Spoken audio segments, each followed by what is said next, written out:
इशिका ने आरव के सीने से लगे हुए कहा, मेजर साहब कहिए ना। ये सुनकर आरव मुस्कुरा दिया। उसने कुछ नहीं कहा तो इशिका ने अपना सर आरव के सीने से निकालते हुए उसके चेहरे को देखते हुए कहा, मेजर साहब आप सुन रहे हैं मुझे? आरव ने उसके चेहरे को देखते हुए अपना सर हिला दिया और बस देखता रहा। इशिका ने कहा, अगर आप सुन रहे हैं तो आप कुछ कह क्यों नहीं रहे, कहिए ना जो मुझे सुनना है। आरव ने तब भी कुछ नहीं कहा, बस उसे देखता रहा। इशिका ने फिर कहा, मेजर साहब आप। उसके आगे कुछ बोलने से पहले ही आरव ने उसे रोकते हुए कहा, चुप, दादी ने कहा था कि तुम कम बोलती हो, लेकिन ये मुझे अपने सामने दिखाई क्यों नहीं देता। इशिका ने फिर कुछ कहने की कोशिश की तो इस बार आरव ने उसके होंठों पर अपनी उंगली ही रख दी और उसकी आंखों में देखते हुए कहा, बस आज कोई बात नहीं। आरव की बात सुनकर इशिका बार बार अपनी पल झपकाती रही। उसकी इस बात ने उसके दिल को जोर से धड़कने पर मजबूर कर दिया था। सिर्फ उसका ही नहीं बल्कि आरव का दिल भी बड़ी जोरों से धक रहा था। वो इस कदर उसकी आंखों में देख रहा था जिस कदर इशिका की आंखों में उसके लिए दीवानगी नजर आती थी। दोनों एक दूसरे को देखे जा रहे थे। ताहिरी ने सच कहा था, आज के मौसम के मिजाज भी बिगड़ ही गए थे। आज बाहर मौसम में आंधी तूफान नहीं बल्कि एक अलग ही चमक थी। आज का चांद एकदम नजर आ रहा था, एकदम साफ, और उसकी चमक इतनी फैल रही थी जितनी सिर्फ ऐसे मौके पर फैलती थी जब या तो कोई जीत गया हो, या किसी को स्वर्ग नसीब हो गया हो, या फिर किसी को दुनिया जहां की खुशियां मिल गई हो। आरव ने इशिका की आंखों में देखते हुए उसकी कमर में हाथ डाल दिया। आरव का हाथ सीधा इशिका की कमर को छू गया था जिससे इशिका के जिस्म में एक सिहरन सी दौड़ रही थी। उसकी पकड़ आरव के कुर्ते पर कस कर गई थी। आरव उसके चेहरे की तरफ बढ़ने लगा कि इशिका ने उसे अपने से दूर कर दिया और थोड़ी उससे दूर हो गई। उसके चेहरे पर अजीब से भाव थे। उसने हमेशा उसे चाहा था, उसके पास जाना चाहा था, उसकी बाहों में रहना चाहा था, लेकिन जब वो उसके पास आ रहा था तो वो दूर क्यों हो रही थी।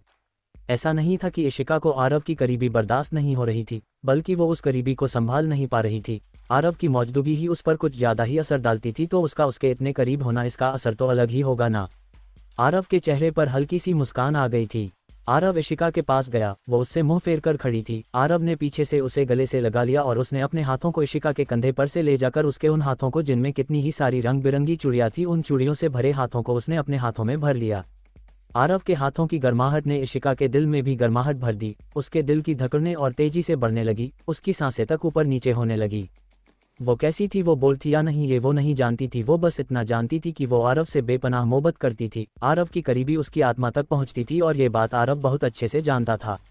आरव ने उन हथेलियों को अपनी हथेलियों में लेकर उसकी मेहंदी को देखा। दोनों हाथों पर उसके नाम थे, यानी कि एक हाथ पर आरव था और दूसरे हाथ पर मेजर साहब जी से इशिका को पुकारना बेहद पसंद था।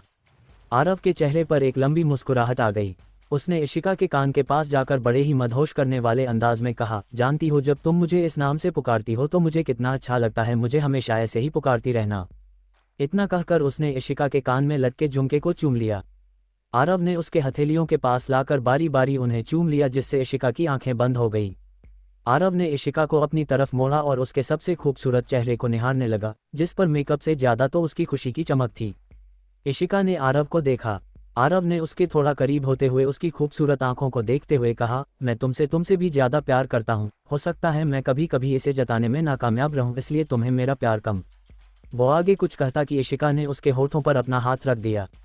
उसने मुस्कुराते हुए अपनी सांसों को संभालते हुए कहा, आपका प्यार कभी मेरे लिए कम नहीं होगा और ना ही मैं होने दूंगी। और बात रही प्यार जताने की, तो मैं हूं ना मेजर साहब, मैं आपके हिस्से का भी प्यार आपसे ही जता लूंगी। आरव मुस्कुरा दिया। उसने आगे बढ़कर इशिका का सर चूम लिया।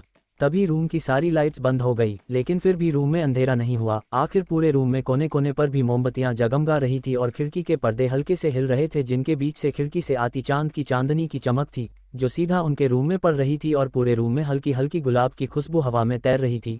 हर जगह गुलाब की नर्म नर्म पखुड़ियां बिछी हुई थी। बिस्तर से लेकर जमीन तक उनका आसरा था। आरव ने इशिका का चेहरा अपने हाथों में भरकर उसके चेहरे को निहारते हुए कहा, आज की रात ना कभी आई थी और ना कभी आएगी। आज की रात मेरे लिए ऐसी रात होगी जिसे मैं कभी नहीं भूलूंगा। इतना कहकर वो उसके चेहरे को देखने लगा और उसके चेहरे की तरफ बढ़ने लगा। वो उसके चेहरे तक पहुंच पाता कि इशिका एक बार फिर अपना चेहरा फेर कर खड़ी हो गई। आरव ने उसकी तरफ देखा और उसके करीब गया। उसकी नज़र इशिका के बालों के बन पर गई जो गजरे में बंधे हुए थे। आरव को इशिका के खुले बाल ज़्यादा पसंद थे, इसलिए उसे वो बंधे हुए अच्छे नहीं लग रहे थे। तो उसने आगे बढ़कर धीरे धीरे पहले उसके बालों से उसके गजरे को हटाया और फिर उसके लंबे बालों को वो धीरे धीरे खोलने लगा, जिनमें फिलहाल ढेर सारी पिन थी। वो एक एक पिन बहुत ध्यान से निकाल रहा था ताकि इशिका को लग ना जाए। और आखिर में इशिका के लंबे रेशमी सबसे खूबसूरत बाल उसकी कमर तक फैलने लगे।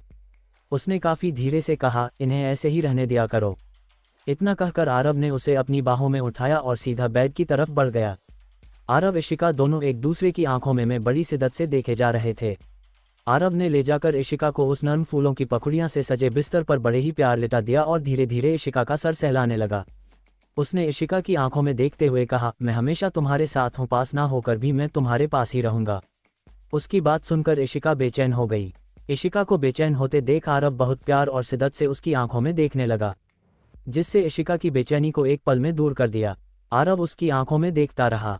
इशिका भी सिर्फ उसकी आंखों में देख रही थी। एक दूसरे की आंखों में देखते हुए पता ही नहीं चला कि कब वो एक दूसरे के इतने करीब आ गए थे कि उनकी सांसें एक दूसरे की सांसें उन्हें एक दूसरे के चेहरे पर महसूस होने लगी थी। आरव ने अपने हाथ से उसके नाक की नथ को निकाला जो उसके और इशिका के होंठों के बीच आ रही थी। उसने पहले बड़े ही प्यार से इशिका के गालों को चूमना शुरू कर दिया। आरव के स्पर्श से इशिका का रोम रोम खिल रहा था। आरव ने कुछ पल रुककर उसकी आंखों में देखा और उसकी आंखों में देखते देखते उसने इशिका के होंठों पर अपने होंठ रख दिए। इशिका की आंखें एक पल में ही बंद हो गई। दोनों एक दूसरे में जुड़ने लगे। उनके प्यार की खासियत ये थी कि सिर्फ उनका शरीर ही एक दूसरे से नहीं टकराता था, बल्कि उनकी आत्मा एक दूसरे में जुड़ती थी और उनकी आत्मा एक दूसरे को छूती थी और इस वक्त उनकी सांसें एक दूसरे में घुल रही थी। आखिर कितने वक्त बाद वो दोनों इतने करीब भी आए थे। आरव के हाथों की पकड़ इशिका के हाथों पर कसी हुई थी। जब दोनों की सांसें फूलने लगी तो आरव इशिका के होंठों से अलग हुआ, लेकिन उससे दूर नहीं हुआ। उसने अपने माथे को इशिका के माथे पर जोड़ लिया। उसने इशिका के माथे पर उसके मांग टीके को हटाया तो उसकी नज़र इशिका की मांग में सजे हुए सिंदूर पर गई, जिसे देखकर वो और ज़्यादा मुस्कुराने लगा। उसने उसी जगह एक बार फिर चूम लिया। इशिका भी मुस्कुराने लगी। आरव फिर उसके होंठों की तरफ बढ़ने लगा कि इशिका ने अपना चेहरा फेर लिया। आरव ने प्यार से इशिका का चेहरा पकड़कर अपनी तरफ किया। इशिका ने हंसते हुए आरव के गले में अपनी बाहें डालते हुए कहा, जानते हैं आज आपको बहुत ज़्यादा तंग करने का मन कर रहा है। आरव ने मुस्कुराते हुए उसे देखते हुए कहा, वो तो दिख ही रहा है कि तुम किस कदर मुझे और बेचैन कर रही हो। इतना कहकर उसने फिर से एक बार इशिका के करीब जाने की कोशिश की तो इशिका ने फिर अपना चेहरा दूर कर लिया। अब आरव सीरियस होकर इशिका को देखने लगा, लेकिन शायद इशिका अपनी मस्ती में खोई हुई थी। आरव ने उससे थोड़ा दूर होकर कहा, ठीक है, मैं अब तुम्हें और परेशान नहीं करूंगा, तुम अब आराम कर सकती हो। इतना कहकर वो उठकर कमरे से बाहर जाने लगा। आरव को ऐसे जाते देख इशिका की आंखें बड़ी हो गई। वो ऐसा तो बिल्कुल भी नहीं चाहती थी। इशिका जल्दी से उठी और आरव के कमरे से निकलने से ही पहले उसने उसे रोक लिया। वो आरव के पीछे से गले लग गई थी और उसने कसकर आरव को पकड़ लिया था। आरव के होठ मुस्कुराने लगे। उसने अपने सीने की तरफ देखा जहां इशिका के हाथ किसी बेड़ी की तरह बंधे हुए थे और उसे ये बेड़ियां बड़ी भा रही थी। आरव ने इशिका के हाथों पर अपने हाथों को रख दिया और उन पर अपनी पकड़ कसते हुए कहा, अगर तुम नहीं भी रोकती तो भी मैं नहीं जाता। आरव की ये बात सुनकर इशिका की बंद आंखें खुल गई। इशिका आरव के सामने जाकर आरव को घूर कर देखने लगी। इशिका को घूरते देख आरव हंस दिया। उसने इशिका की कमर पकड़कर उसे अपने पास खींचते हुए उसके चेहरे पर आई हुई उसके बालों की लटों को संवारने लगा। आरव का ऐसा करना इशिका को बहुत पसंद आ रहा था। वो मुस्कुराते हुए आरव को देख रही थी। दोनों के दिल की धड़कनें वक्त के साथ बढ़ती जा रही थी। एक दूसरे में खोए हुए वो कब एक दूसरे के करीब होने लगे उन्हें पता ही नहीं चला। कब उनके हाथों एक दूसरे हाथों में उलझने लगे, कब उन दोनों के होंठों एक दूसरे से टकराने लगे, कब उन दोनों के हाथ एक दूसरे के शरीर पर घूमने लगे। कुछ पल बाद दोनों बिस्तर पर मौजूद थे। इशिका के सारे गहने जो उसने पहन रखे थे सब यहाँ वहाँ पड़े हुए थे। उसके खुले बाल ताकिए पर फैले हुए थे और उसकी आंखें बंद थी और उसकी भारी भरकम साड़ी जो उसने पहन रखी थी वो पूरे बिस्तर के आसपास फैली हुई नजर आ रही थी। इशिका के हाथ के नाखून आरव की शर्टलेस पीठ पर गड़ रहे थे, जिसका आरव पर कोई असर नहीं हो रहा था। आरव के होठ इशिका की गर्दन के आसपास घूमे जा रहे थे। तभी इशिका ने आरव को धक्का दिया और बैठ गई। उसकी सांसें अब उसके बस में नहीं थी। आरव ने इशिका को देखा। उसने इशिका के करीब होकर इशिका के कंधे पर अपना सर रख लिया। इशिका ने उसके चेहरे को देखा। आरव ने उसकी आंखों में देखते हुए उसके ब्लाउज की डोरी खोल दी और अपने होंठ उसकी पीठ पर रख दिए। इशिका की सांसें पहले से ज़्यादा तेज हो गई थी और उसके दिल की धड़कनों की तो कोई सीमा ही नहीं थी। आरव के हाथ इशिका की कमर की तरफ रहे थे कि इशिका ने उसके हाथों को रोक लिया और पलटकर उसे देखने लगी। दोनों की आंखों में एक दूसरे एक बेपनाह मोहब्बत, एक दूसरे के मान सम्मान साफ दिखाई दे रहा था। इशिका ने आरव के सीने पर हाथ रखकर उसे देखते हुए उसे लिटा दिया। दोनों की सांसें, दोनों ही आहें पूरी कमरे में गूंज रही थी। चांद की रोशनी सीधा उन दोनों पर पड़ रही थी। उनके इस प्यार का साक्षी ये चांद की चांदनी भी बन चुकी थी। आज उनके प्यार की जीत हुई थी। आज उनके बीच की सारी दूरियां मिट चुकी थी। अब ना तो कोई किसी चीज़ को लेकर कोई शंका थी और ना ही अब कोई नफरत का रास्ता था। अब सिर्फ ये मोहब्बत का रास्ता था। आखिर में उनके इंतजार ने, उनकी परीक्षा ने आखिर में अपने प्यार को जीत ही लिया था। अगली सुबह आरव के कमरे में आरव की नींद खुली तो उसे अपने सीने पर कुछ भार महसूस होने लगा। उसने अपनी आंखें खोलकर अपने सीने की तरफ देखा जहां इशिका आराम से उसके सीने पर सर रखकर सो रही थी। उसने फिलहाल कल का ही आरव का कुर्ता पहन रखा था जो उसके लिए बहुत ढीला था। ये देखकर आरव हंस दिया। वो गौर से उसके चेहरे को देखने लगा। जब भी उसकी आंखें खुलती थी उसे अपने पास कोई नजर नहीं आता था, लेकिन जब तक वो इशिका के साथ है तब तक उसे सबसे पहले आंखें खुलते ही इशिका का ही चेहरा नजर आएगा, जो उसके लिए बहुत अच्छी सुबह थी। वो अब अकेला नहीं था। ये जानकर उसे अब भी थोड़ी परेशानी थी कि कहीं वो इशिका को ज़्यादा वक्त नहीं दे पाया। फिलहाल वो सब भूलकर प्यार से उसके चेहरे को सहलाने लगा। उसने खिड़की से आते सूरज की रोशनी को देखा जो सीधा उनके ऊपर पड़ रही थी, लेकिन इशिका का चेहरा आरव के शर्टलेस सीने में छुपा हुआ था और वो गहरी नींद में भी थी। और सबसे बड़ी बात, उसके पास उसका सुकून था। इन सब के होने के बावजूद आखिर किसकी नींद खुलती? आरव ने टाइम देखा। टाइम देखकर उसने इशिका को आराम से बेड पर साइड में लिटा दिया। आरव ने उसके चेहरे को देखा, कितनी चमक थी उसके चेहरे में, कितने सुकून से सो रही थी वो। उसने प्यार से इशिका का माथा का चूम लिया और कुछ पल उसके सर को सहलाकर वो सीधा नहाने चला गया। कुछ देर बाद इशिका ने नींद में बेड पर अपने साइड में हाथ मारा। जहां उसके हाथ में कुछ नहीं आया तो उसकी आंखें बुलेट ट्रेन की स्पीड से खुल गई। वो बैठकर पूरे रूम में देखने लगी, जहां उसे आरव नजर नहीं आया। ये देखकर उसकी आंखें बदलने लगी। उसका दिमाग ज़्यादा कुछ सोच पाता कि उसे साइड टेबल पर एक पर्ची नजर आई। उसने जल्दी से उसे उठा लिया और उसे पढ़ने लगी। मैं नीचे जा रहा हूँ, जब नींद खुले तो मेरे बारे में कुछ गलत मत सोचना। मैं तुमसे कुछ देर बाद मिलूंगा, कुछ देर में माँ आएगी। इशिका के होंठों पर मुस्कान आ गई। उसने बाहर से आती सूरज की रोशनी को देखा। उसके चेहरे पर ऐसी खुशी शायद ही कभी नजर आई थी। वो भी मुस्कुराकर नहाने चली गई। कुछ देर बाद उसके पास ताहिरी और रोशनी थी। ताहिरी इशिका का दिमाग खराब कर रही थी, लेकिन हमेशा की तरह इशिका ने उसे कोई जवाब नहीं दिया। तभी वहां स्वाति जी और मालिनी जी आ गई। इशिका को देखकर स्वाति जी की आंखें बड़ी हो गई, लेकिन मालिनी जी ने प्यार से इशिका के माथे चूम लिया। स्वाति जी ने इशिका के कपड़ों को देखा तो इशिका ने अपने ही स्टाइल के कपड़े पहन रखे थे, यानी कि जीन्स और वाइट कलर की शर्ट और ऊपर काफ़ी हल्का ब्लैक कोट डाला हुआ था। स्वाति जी ने इशिका से कहा, इशिका बहू, आज तुम्हारी पहली रसोई की रस्म होगी यहीं पर, और कुछ मेहमान भी आ रहे हैं महारे आरव बेटा की पत्नी को देखने, और तो और थारे और आरव के लिए एक पूजा भी होगी। तुमने ऐसे कपड़े पहने हैं, कमरे में साड़ियाँ भी रखवाई थी, तुमने उन्हें क्यों नहीं पहना? ताहिरी फिर से स्वाति जी को घूरने लगी। वही अब इशिका का ध्यान स्वाति जी पर गया। उसने उन्हें देखा और कहा, मुझे नहीं लगता कि मेरी पहली रसोई से मेरे कपड़े का कुछ लेना देना है, और मैंने इन्हें इसलिए पहना क्योंकि मुझे साड़ियाँ पहननी नहीं आती। इशिका की बात सुनकर स्वाति जी हैरान हो गई। वो कुछ कहती कि मालिनी जी ने स्वाति जी से कहा, कोई बात नहीं स्वाति, वैसे भी आजकल के बच्चों को कहाँ इन सब की आदत होती है, और वैसे भी इशिका कितनी सुंदर लग रही है। स्वाति जी ने मुंह बनाते हुए कहा, मैं कह रही हूँ आपको दीदी, ये अच्छी बात नहीं है। ताहिरी और रोशनी ने भी अपनी पहली रसोई पर ढंग के कपड़े पहने होंगे। इशिका ने अपने कपड़ों, उसके कपड़े इतने भी खराब नहीं थे, ना तो उसके कपड़े छोटे थे और ना ही बेग थे। मालिनी जी ने इशिका से प्यार से कहा, तुम स्वाति की बात पर ध्यान मत दो, तुम्हें जो अच्छा लगे वही करो, और कुछ देर में नीचे आ जाना, पहले पूजा होगी फिर तुम्हारी पहली रसोई की रस्म। इतना कहकर उन्होंने स्वाति जी का हाथ पकड़कर उन्हें वहां से ले जाते हुए कहा, और स्वाति तुम चलो मेरे साथ। स्वाति जी ने जाते जाते कहा, दीदी नई नवेली दुल्हन पर ऐसे कपड़े अच्छे नहीं लगते, मेहमान क्या सोचेंगे। रोशनी ने इशिका को देखा जो एकदम शांत थी, उसे उनकी बातों का जरा सा भी असर नहीं हुआ था। ताहिरी ने इशिका से कहा, उन्हें छोड़। फिर वो शरारत से बोली, ये बता कल क्या क्या हुआ। अंडस्को। रोशनी ने ताहिरी को आंखें दिखाई, फिर खुद ही इशिका से बोली, बताए कहाँ से शुरू हुआ। इशिका ने उन दोनों को देखा जो सिर्फ उसके पास ये जानने आई थी कि कल क्या क्या हुआ। इशिका ने उन दोनों को देखते हुए कहा, क्यों ना मैं मेजर तेज और मेजर रोनित से जाकर यही सवाल करूं। इतना सुनना बाकी ही था कि दोनों ही वहां से बहाने से अपने अपने लाल चेहरे को छुपाते हुए वहां से खिसक गई। कुछ देर बाद इशिका नीचे गई तो उसे सीधा आरव नजर आ गया। आरव को देखकर वो खुश हो गई। तभी उसका ध्यान आरव के लुक पर गया। उसने आज फिर कुर्ता पाजामा ही पहन रखा था, आखिर पूजा में उन दोनों को ही बैठना था।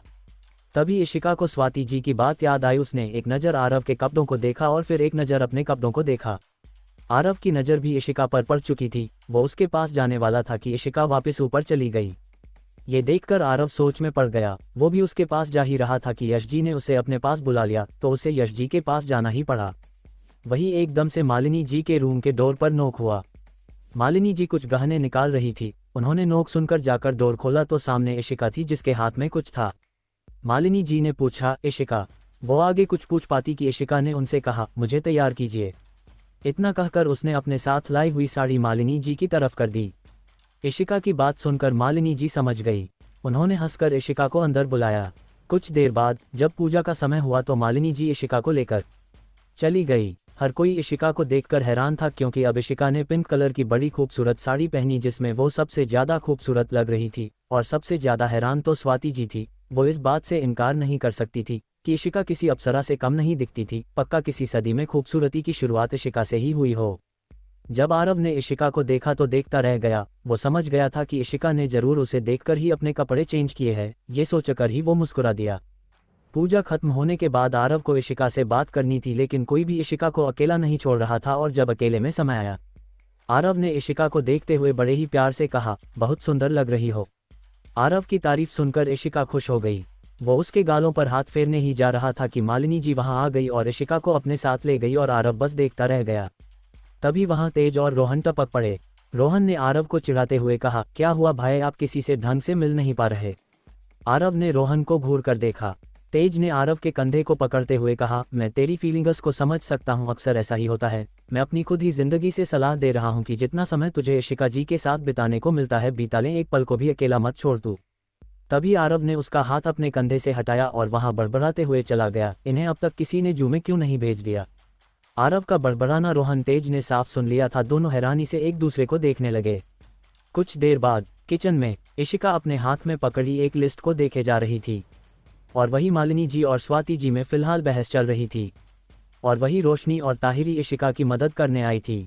मालिनी जी कुछ कहती कि स्वाति जी ने कहा, दीदी प्लीज़ आप कुछ मत कहिए, ये रस्म है, इसमें आप मदद नहीं कर सकती, बस कुछ खाने के पकवान ही बनाने हैं।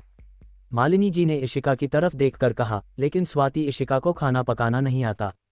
स्वाति जी ने कहा, ये इसकी दिक्कत है, मैं जानती हूँ दीदी, आजकल की लड़कियों को लड़की वाले काम आते ही नहीं है और मुझे इससे कोई दिक्कत भी नहीं है, बस ये रस्म है और इशिका बहू को ही करने दीजिए, जैसा बनाती है उसे बनाने दीजिए, यहाँ कौन सा कोई प्रतियोगिता हो रही है। ये सुनकर ताहिरी ने अपने मन में कहा, हाँ तभी तो बाहर इतनी सारी आंटियां बैठी है ताकि वो सिंघानिया परिवार की नई बहू के हाथों की खीर खा सके। बहुत अच्छे, इतना कहकर वो उन्हें घूरने लगी। तभी उसकी आंखें इशिका की आंखों से जा मिली जो उसे शांत रहने का इशारा कर रही थी। ताहिरी ने मुंह बना लिया। ताहिरी को ये सब बिल्कुल पसंद नहीं आ रहा था, खास ये कि स्वाति जी इशिका पर ऑर्डर चला रही, जो सिर्फ इशिका का काम था, लेकिन इशिका को शांत देखकर उसे भी शांत रहना होगा। मालिनी जी ने परेशानी से कुछ कहने की कोशिश करते हुए कहा, लेकिन स्वाति जी ने मालिनी जी को बीच में ही रोकते हुए कहा, दीदी देखिए, जब हम दोनों की पहली रसोई थी तब हमें भी इतना अच्छा खाना बनाना नहीं आता था, लेकिन फिर भी हमने ऐसा किया ना, हमने किसी की मदद नहीं ली और ये नई बहू की बहुत ज़रूरी रस्म है, अगर हम इसमें मदद करेंगे तो वो रस्म नहीं कहलाई जाएगी। मालिनी जी जानती थी इस बात को, लेकिन वो ये भी जानती थी कि इशिका को खाना पकाना नहीं आता था। मालिनी जी को परेशान देख इशिका ने उनसे शांति से कहा, माँ आप फिक्र मत कीजिए। मालिनी जी ने इशिका को देखा। स्वाति जी ने कहा, देखा इशिका बहू को भी कोई दिक्कत नहीं है। इतना कहकर उन्होंने एक लिस्ट इशिका के सामने रख दी और कहा, ये सब बनाना है, सारा सामान तुम्हारे सामने ही रखा है, तुम्हें ज़्यादा तकलीफ नहीं होगी। इतना कहकर उन्होंने मालिनी जी का हाथ पकड़ा और ताहिरी रोशनी से कहा, और तुम दोनों इशिका बहू की मदद करने के बारे में सोचना भी मत, तुम दोनों भी चलो मेरे साथ। लेकिन ताहिरी ने एक कदम भी आगे नहीं बढ़ाया, क्योंकि इशिका आज भी उसकी बॉस थी। उसकी बॉस को ज़रा सी भी तकलीफ हो ये उसे बर्दाश्त नहीं, और इशिका को कोई ऑर्डर दे ये भी उसे बर्दाश्त नहीं चाहे, वो उम्र में बड़ा ही क्यों ना हो। और उनके ऑर्डर भी इशिका इसलिए फॉलो कर रही थी क्योंकि वो आरव की फैमिली थी और आरव अपनी फैमिली से बहुत प्यार करता था और उनकी बहुत इज्जत करता था, और इशिका पूरे दिल से आरव की पूरी फैमिली को अपनी फैमिली मानना चाहती थी। नहीं, इशिका के कायदे आज भी वही थे जो पहले थे। ताहिरी को आगे ना बढ़ते देख स्वाति जी ने उसे देखा और कहा, चलो ताहिरी। ताहिरी तब भी आगे ना बढ़ती अगर इशिका ने उसे जाने का इशारा ना किया होता। इशिका का इशारा काफ़ी कड़क अंदाज में था, इसलिए उसे ना चाहते हुए भी जाना पड़ा। जो वहाँ हेल्प थी उसे भी स्वाति जी ने पहले ही हटा दिया था ताकि इशिका की कोई मदद ना कर पाएं। उनके जाने के बाद इशिका ने पास देखा, उसने स्वाति जी की दी हुई लिस्ट को उठाकर देखा जिसमें कई सारी चीज़ें थी। क्या इशिका सिंह को वो सब बनाना जरूरी था? लेकिन इशिका ने सोच लिया था कि वो ऐसा खुद ही करेगी। आखिर आरव की पत्नी के रूप में उसकी पहली रसोई थी, लेकिन उसे तो ये तक नहीं पता था कि लिस्ट में लिखी गई चीज़ों में आखिर किस किस सामान की ज़रूरत पड़ेगी। वहीं बाहर जाकर स्वाति जी ताहिरी रोशनी को लेकर आरव को ढूंढने लगी। ताहिरी तो बस स्वाति जी को घूरे जा रही थी और रोशनी ने उसका हाथ पकड़ रखा था ताकि वो शांत रहें। स्वाति जी को जैसे ही आरव मिला, उन्होंने आरव से मुस्कुराते हुए कहा, अच्छा हुआ आरव तुम मुझे मिल गए। आरव ने उनसे शांति से पूछा, क्या बात है? स्वाति जी ने प्यार से आरव का गाल छूकर कहा, आरव तुम तो ये जानते ही होंगे कि इशिका बहू की आज पहली रसोई है। आरव जानता था, इसलिए वो अभी सीधा उसी के पास जा रहा था। स्वाति जी ने आगे कहा, आरव बेटा मेरी एक बात का मान रखोगे? आरव ने पूछा, बताए। स्वाति जी ने कहा, मैं जानती हूँ कि तुम्हें अपनी पत्नी से बहुत प्यार है और ये भी जानती हूँ कि तुम्हारी पत्नी को खाना बनाना ठीक से नहीं आता, इसलिए तुम जरूर उसकी मदद करने के लिए जाओगे, लेकिन आरव ये बहू की रस्म होती है और उसे ही पूरी करनी होती है। अगर कोई मदद करेगा तो वो रस्म थोड़ी ना होगी, इसलिए मैं चाहती हूँ कि तुम इशिका बहू की मदद करने के लिए बिल्कुल भी नहीं जाओगे। उसे खुद से ही सब कुछ करना होगा। मैं जानती हूँ इशिका बहू इस दुनिया में काफ़ी फेमस है, वो एक बिजनेस वूमेन है, लेकिन अब वो तुम्हारी पत्नी भी है, इसलिए अब उसे अपने फर्ज को भी निभाना सीखना होगा। ये सुनकर आरव उन्हें देखने लगा जिन्होंने उसे अपनी बात का मान रखने के लिए कहा है। आरव उन्हें भी मालिनी जी जितना ही सम्मान देता था, लेकिन वो जानता था कि इशिका मदद के बिना खाना नहीं बना पाएगी, क्योंकि जिसे जो काम आता ना हो उसे वो काम दे दिया जाए तो गड़बड़ तो होनी ही है। और वहाँ बहुत मेहमान भी आए हुए थे। ताहिरी कुछ बोलने जा रही थी कि रोशनी ने उसे रोक लिया। स्वाति जी आस भरी नज़रों से आरव को देख रही थी कि वो उनकी बात मानेगा या नहीं मानेगा। आरव ने हल्का सा मुस्कुराते हुए स्वाति जी से कहा, ठीक है, जैसा आप कहें। आरव की बात सुनकर स्वाति जी खुश हो गई। उन्होंने आरव की बलैया लेते हुए कहा, तुम मेरे भी बेटे हो और मुझे पूरा यकीन है तुम मेरा विश्वास नहीं तोड़ोगे। इतना कहकर उन्होंने ताहिरी रोशनी से कहा, चलो तुम दोनों मेरे साथ। वो उन दोनों को अपने साथ इसलिए रख रही थी ताकि वो इशिका की मदद करने ना चली जाएं। ताहिरी गुस्से से आरव को देख रही थी। उसके मन में तो यही चल रहा था कि आरव ने अपनी छोटी माँ का मान रखकर इशिका का साथ छोड़ दिया। आरव को भी ताहिरी की गुस्से से भरी नज़रें महसूस हो रही थी, लेकिन उसने उससे कुछ भी नहीं कहा। कुछ देर बाद सब लोग आरव के पास गए, यानी कि रोहन, अमित, तेज, रोनित। आखिर उन्हें पता जो चल गया कि इशिका जी की मदद करने कोई नहीं गया। तेज ने गुस्से से आरव से कहा, तू यहाँ बैठकर आराम कर रहा है और वो वहाँ इशिका जी कितनी परेशान हो रही होगी। रोहन ने आरव से कहा, तेज भाई ने सही कहा भाई, आप जानते हैं कि भाभी को खाना बनाना बिल्कुल नहीं आता। आपने देखा है ना कल्याणी निवास में भाभी ने कितनी मुश्किल से कभी कुछ बनाया था और अब तो उनके पास बनाने के लिए पूरी लिस्ट है। मुझे उनकी चिंता हो रही है। रोनित ने आरव से कहा, तूने चाची जी की तो बात मान ली, लेकिन अब इशिका जी का क्या? तू जानता है कितने मेहमान हैं, उन सब के लिए उनको खीर बनानी होगी। अगर कुछ गड़बड़ हो गई तो हम नहीं चाहते कि तो किसी के सामने शर्मिंदा हो या कोई उनके बारे में बुरा कहें। जब वो सब चुप हो गए तो आरव ने उन सबको देखते हुए कहा, मैं तुम सबका का ही इंतजार कर रहा था। ये सुनकर तेज ने कहा, हमारा इंतजार क्यों? आरव ने उन सबको देखा और मुस्कुरा दिया। वही ताहिरी, रोशनी, यहाँ तक मालिनी जी भी परेशानी से इशिका के बारे में सोच रही थी। कल्याणी जी ने मालिनी जी को परेशान देख कहा, मालिनी फिक्र मत करो, इशिका के अंदर बहुत काबिलियत है, वो सब अच्छा ही करेगी। अगर खाना अच्छा नहीं बना तो क्या हुआ, ज़्यादा फिक्र मत करो। मालिनी जी ने अपना सर हिला दिया। वही स्वाति जी ने रोशनी, ताहिरी को देखा जो वही थी, फिर उन्होंने मालिनी जी को देखा, वो भी उन्हें कहीं जाने नहीं दे रही थी और आरव उनकी बात का मान जरूर रखेगा और इशिका की मदद करने नहीं जाएगा। वही किचन में इशिका आराम से चेयर पर बैठी थी और अपने सामने काम करते लोगों को देख रही थी। रोनित कुछ तलने में बिजी था और तेज रोहन और अमित को डांट रहा था जो उसे गलत चीजें दे रहे थे। कुछ देर पहले वो सोच ही रही थी कि क्या करें, क्योंकि सच में ये सब उससे नहीं बनता। तभी खिड़की का दरवाजा धीरे से खुला। इशिका की नज़र खिड़की पर गई जहां से रोहन चुपके से अंदर आ रहा था।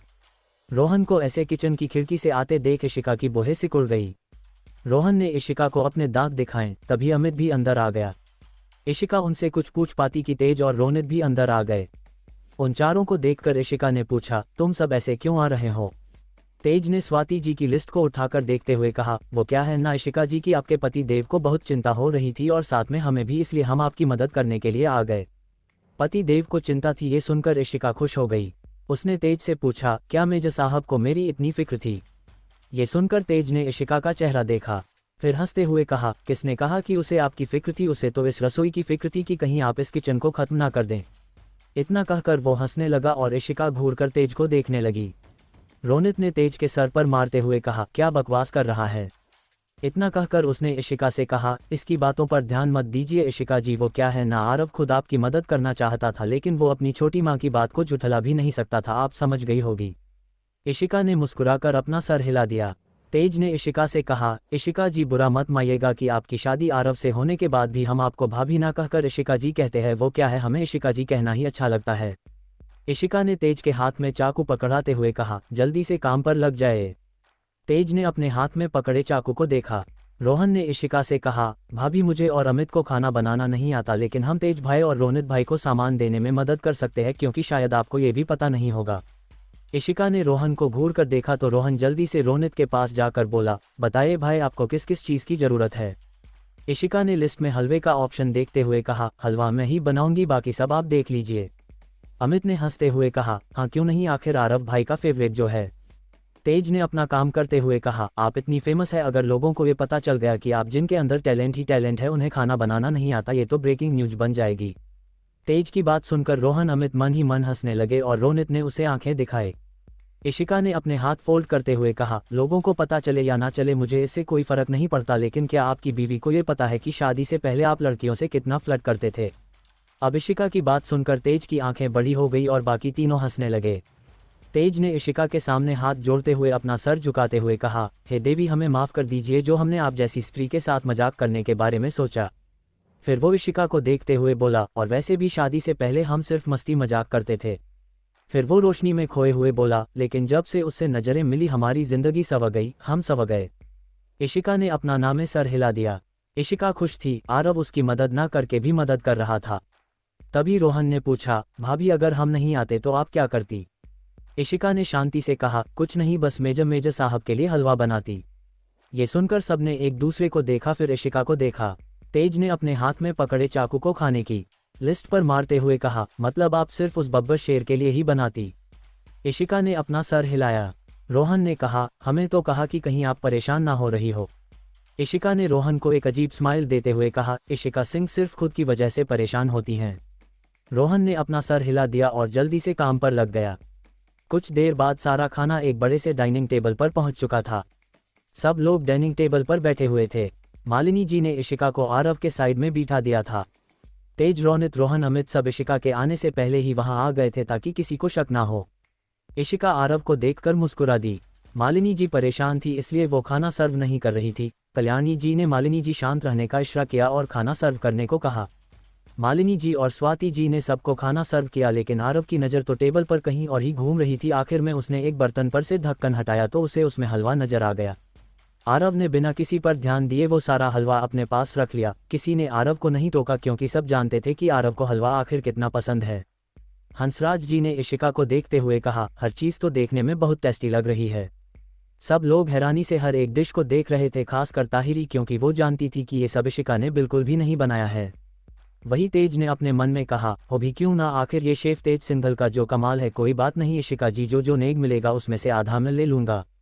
वही हंसराज जी की बात सुनकर इशिका का ध्यान आरव पर से हटा और उसने सामने रखी हर एक चीज़ को देखा। वो कुछ कहने ही जा रही थी कि आरव ने टेबल के नीचे से उसका हाथ पकड़ लिया।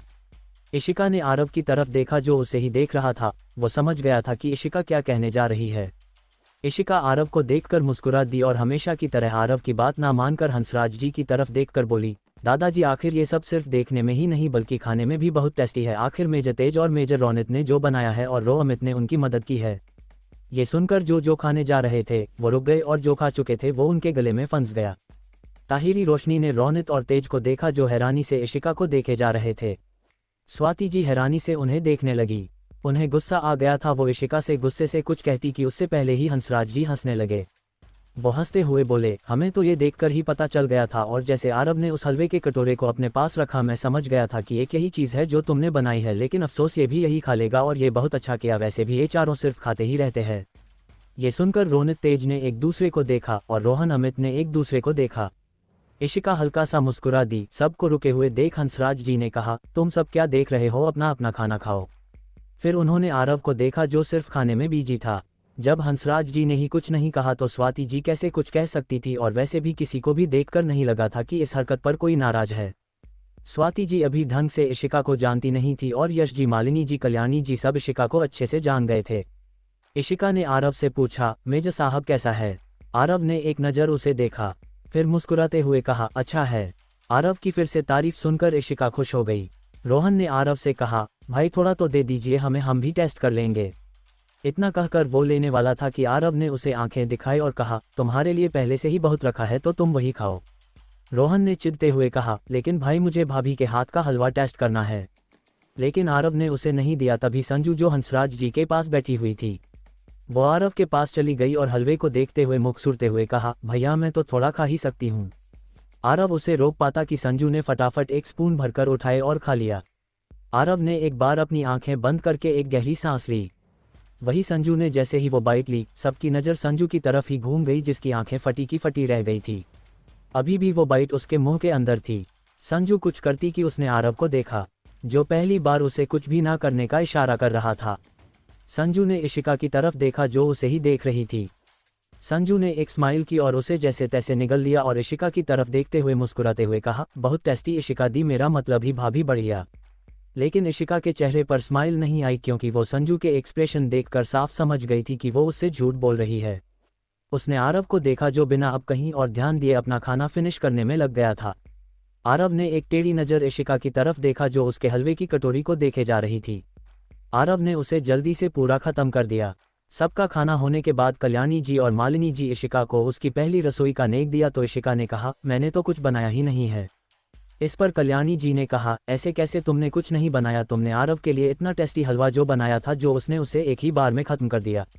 ये सुनकर इशिका ने आरव को देखा जो उसे ना देखकर रोनित ने बात करने में बिजी था या बिजी होने का दिखावा कर रहा था। तभी संजू ने आरव से कहा, भैया आप भी तो भाभी को कुछ दीजिए ना। ये सुनकर आरव ने इशिका को देखा जो उसे ही देख रही थी। आरव ने संजू से कहा, मुझे इस बारे में पता नहीं था गुड़िया, इसलिए फ़िलहाल मेरे पास अभी तुम्हारी भाभी को देने के लिए कुछ नहीं है। ये सुनकर इशिका घूरकर आरव को देखने लगी। सब ने उसे कुछ ना कुछ दिया, उसे उन सब की दी हुई चीज़ों में तो कोई खास दिलचस्पी थी नहीं, उसे तो आरव की दी हुई चीज़ों में ज़्यादा दिलचस्पी थी। लेकिन आरव को कुछ ना देते देख इशिका उसे घूरने लगी। आरव का फ़ोन बजने लगा तो वो सीधा वहाँ से चला गया और इशिका उसके हलवे की कटोरी को घूर कर देखने लगी। मालिनी जी ने प्यार से इशिका से पूछा, क्या हुआ इशिका? इशिका ने उन्हें देखा और कहा, कुछ नहीं माँ। मालिनी जी ने इशिका से कहा, जाओ कुछ देर आराम कर लो। ये सुनकर स्वाति जी बड़बड़ाए, हाँ क्यों नहीं, इतना सारा काम जो किया है, अपनी पहली रसोई का खाना भी अपने मेहमानों से बनवाया है। उनकी ये बात मालिनी जी और इशिका दोनों ने सुन ली थी। मालिनी जी ने स्वाति जी को आंखें दिखाए। इशिका ने एक नज़र स्वाति जी को देखा फिर वहां से सीधा चली गई। वहीं दूसरी तरफ तेज रोशनी को ढूंढ रहा था। आखिर उसे अपनी कोई चीज़ मिल जो नहीं रही थी। जब उसे रोशनी नहीं मिली तो वो इरिटेट होकर हर जगह रोशनी को आवाज़ मारने लगा जो हर जगह गूंजने लगी। रोशनी तक उसकी आवाज़ पहुंच चुकी थी। वो भागकर तेज के पास पहुंची। तेज ने एक बार नाराज़गी से रोशनी को देखा और सीधा कमरे में चला गया। रोशनी भी जल्दी जल्दी के तेज पीछे जाने लगी। कमरे में पहुंचकर रोशनी तेज के गुस्से से भरे चेहरे को देखने लगी। वो अब तेज से डरती नहीं थी क्योंकि तेज ने कभी उस पर गुस्सा नहीं किया था। इसका मतलब ये नहीं था कि उसे तेज के गुस्से से डर नहीं लगता था, वो अब भी उसके गुस्से से डरती थी। वो तेज को इतना तो जान गई थी कि तेज हंसी मजाक भले ही करता था लेकिन उसका गुस्सा कभी भी किसी पर फूट सकता था। उसने शांति से पूछा, क्या हुआ? तेज ने उसे देखते हुए नाराजगी भले लहजे में कहा, मैं तुम्हें कब से ढूंढ रहा हूँ, कहाँ थी अब तक? रोशनी ने कहा, वो मैं दादी के पास थी, उन्हें किसी काम में मेरी ज़रूरत थी। तेज ने नाराजगी से कहा, हाँ मुझे छोड़कर सबको तुम्हारी ज़रूरत है। तेज को ऐसे बात करते देख रोशनी को कुछ समझ नहीं आया कि आखिर उसने ऐसा क्या कर दिया। वो इतना तो समझ गई थी कि तेज को अपनी कोई चीज़ मिल नहीं रही थी, तो फिर इसमें इतना गुस्सा करने वाली क्या बात थी। रोशनी ने तेज के पास जाते हुए कहा, क्या हुआ, आपको क्या चाहिए, मैं अभी निकाल कर देती हूँ। तेज ने परेशानी से अपनी बालों में हाथ फेरते हुए कहा, कुछ नहीं चाहिए, तुम जाओ यहाँ से, मैं अपने आप ले लूँगा। तेज की ऐसी बात सुनकर अब रोशनी उदास और परेशान दोनों हो गई। क्या उसकी ये गलती थी कि वो तेज के एक ही बार में बुलाने पर नहीं आई?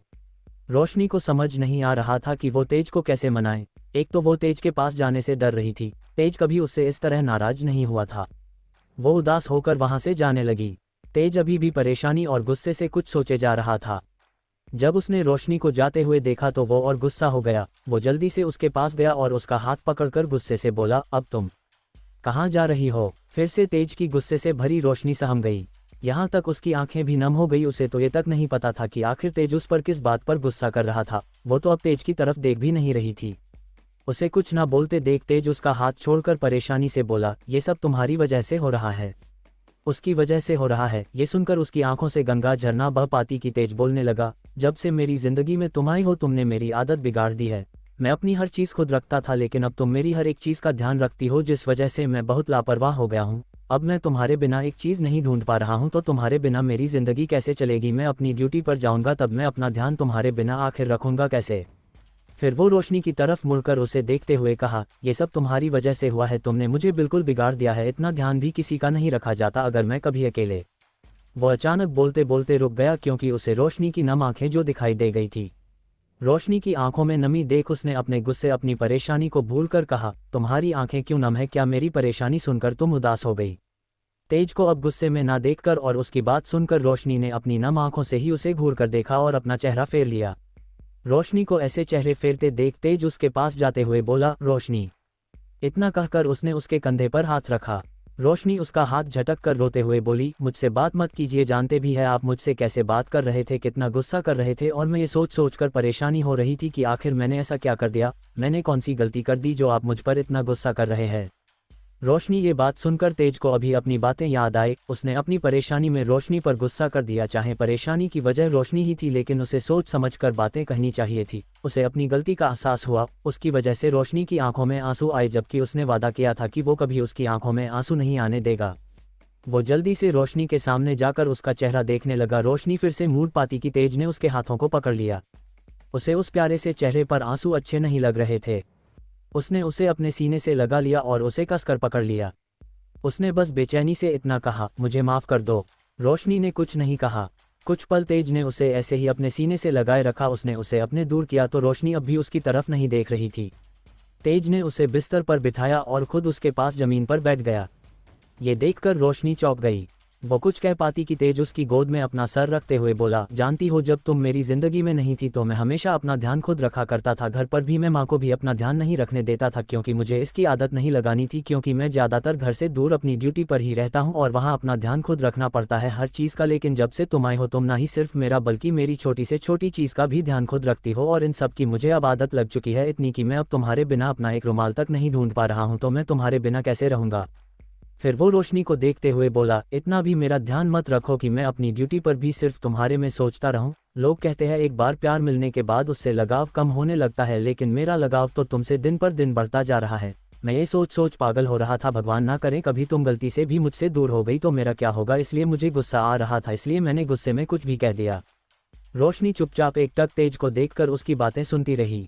उसने तेज से पूछा, तो आप इसलिए मुझसे गुस्सा है क्योंकि मैं आपका ध्यान रखती हूँ। तेज ने उसके चेहरे को छूते हुए कहा, नहीं, मैं तो इससे गुस्सा हूं कि तुम मुझे बिगाड़ रही हो। उसकी बात सुनकर रोशनी के चेहरे पर स्माइल आ गई। रोशनी को मुस्कुराते हुए देख तेज के चेहरे पर भी स्माइल आ गई। वो प्यार से उसके चेहरे को देखने लगा। वो उस लड़की से हद से ज़्यादा जुड़ चुका था। उसे तो अब इसका डर सताने लगा था कि जब वो वापस अपनी ड्यूटी पर जाएगा तो कैसे जाएगा। वो कुछ वक्त तक रोशनी को अपने साथ ले जा भी नहीं सकता था। वो उसे अकेला नहीं छोड़ना चाहता था। यहाँ कम से कम उसका परिवार तो था जो उसके ना होने पर उसका ध्यान रख सकता था। वो यही सब सोच रहा था और रोशनी के चेहरे को सहलाए जा रहा था। रोशनी ने जब तेज को खोए हुए देखा तो उसने पूछा, क्या सोच रहे हैं। तेज अपनी सोच से बाहर आकर वापस उसकी गोद में अपना सर रखते हुए बोला, कुछ नहीं। रोशनी को याद आया कि तेज को कुछ चाहिए था। वो उठने की कोशिश करते हुए बोली, आपको रुमाल चाहिए था ना, मैं अभी निकाल कर देती हूँ। तेज उसकी कमर को कसकर पकड़कर बोला, अब मुझे रुमाल की नहीं बल्कि तुम्हारी ज़रूरत है। तभी रोशनी के पूरे शरीर में हलचल हो गई। तेज उसकी कमर पर अपना चेहरा को रगड़ने लगा था। वहीं दूसरी तरफ इशिका आरव के पीछे पीछे घूम रही थी। वो आरव को फ़ोन पर बात नहीं करने दे रही थी। वो उससे कुछ कह नहीं रही थी, बस उसके साथ साथ हो रही थी। आरव ने कई बार इशिका को जाने का इशारा किया, लेकिन इशिका नहीं जा रही थी। आखिर में आरव को कुछ देर बाद का कहकर फ़ोन काटना पड़ा। आरव ने फ़ोन काटकर इशिका को देखा जो उसे ही देख रही थी। आरव ने प्यार से मुस्कुराते हुए कहा, क्या तुम इस जन्म में ये कसम खाकर आई थी कि तुम मेरी बात नहीं मानोगी। इशिका ने उसकी इस बात को इग्नोर करके पूछा, मेजर साहब हलवा कैसा था। आरव ने उसे बिना देखे कहा, बताया तो अच्छा था। इशिका ने आरव को देखते हुए कहा, आप झूठ कह रहे हैं मेजर साहब। आरव ने उसे देखा जो सीरियस होकर उसे देख रही थी। आरव ने उसके चेहरे को थामते हुए कहा, इशिका एक बात याद रखना, मुझे तुम्हारे चेहरे पर मुस्कान ज़्यादा अच्छी लगती है। आरव की ये बात सुनकर इशिका के चेहरे पर स्माइल आ गई, यहाँ तक कि वो उसके दिल की धड़कनें भी बढ़ने लगी थी। वो अपने टॉपिक से हटकर कुछ और सोच पाती उससे पहले ही अपनी धड़कनों को बढ़ते हुए रोक लिया और वापस से सीरियस होकर पूछा, मेजर साहब बताए वो हलवा कैसा था, क्या उसमें कुछ कमी थी।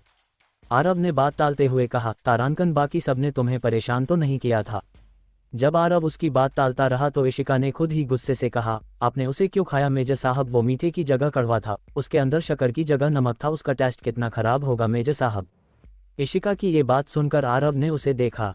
इशिका आरव के पास आने से पहले सीधा किचन में गई थी और उसे वो बर्तन भी मिल गया था जिसमें उसने हलवा बनाया था। उसमें थोड़ा बचा हुआ था तो उसने उसे टेस्ट करके देखा, जो चुटकी भर भी इशिका को सबसे खराब टेस्ट लगा कि वो उसे भी निगल तक नहीं पाए। इसका मतलब आरव ने सारा नमक वाला हलवा चुपचाप खा लिया था। उसे अपने ऊपर गुस्सा आने लगा था। शादी के बाद उसकी ये पहली रसोई थी। उसने आरव को अपने हाथ से बनी सबसे टेस्टी चीज़ खिलाने के बारे में सोचा था। उससे इतनी बड़ी गड़बड़ हो गई, पहले तो 2 बार ऐसा नहीं हुआ था। उसे याद आया कि दोनों ही बार कोई ना कोई उसके साथ था। पहली बार कल्याणी निवास में उसने कुछ बनाया था तो वहाँ मालिनी उसके साथ खड़ी थी, और दूसरी बार सुमन काकी उसके साथ थी, लेकिन अब उसने तेज रौनक सबको भेज दिया था। तब उसने हलवा बनाना शुरू किया था। ये सोचकर ही उसे अपने आप पर गुस्सा आ रहा था कि वो एक धन की चीज़ आरव के लिए खाने के लिए नहीं बना सकती। इशिका ये सब सोच सोच कर अपने ऊपर गुस्सा कर रही थी। उसके एक्सप्रेशन देखकर आरव तुरंत उसके मन में चल रही सारी बातें समझ गया था, इसलिए वो इशिका को नहीं बताना चाहता था। उसने इशिका से कहा, इशिका ज़्यादा मत सोचो। इशिका ने आरव का हाथ दूर करके गुस्से से कहा, आपको उसे नहीं खाना चाहिए था। आप जानते नहीं है कि ज़्यादा नमक खाने से आपकी तबीयत भी खराब हो सकती है, तो आपने उसे क्यों खाया? इशिका की बात सुनकर आरव ने इशिका के सर को सहलाते हुए प्यार से कहा, क्योंकि उसे तुमने बनाया था, वो भी बहुत प्यार से, तो मैं कैसे उसे छोड़ देता, और क्या हो गया अगर मैंने उसे खा लिया तो?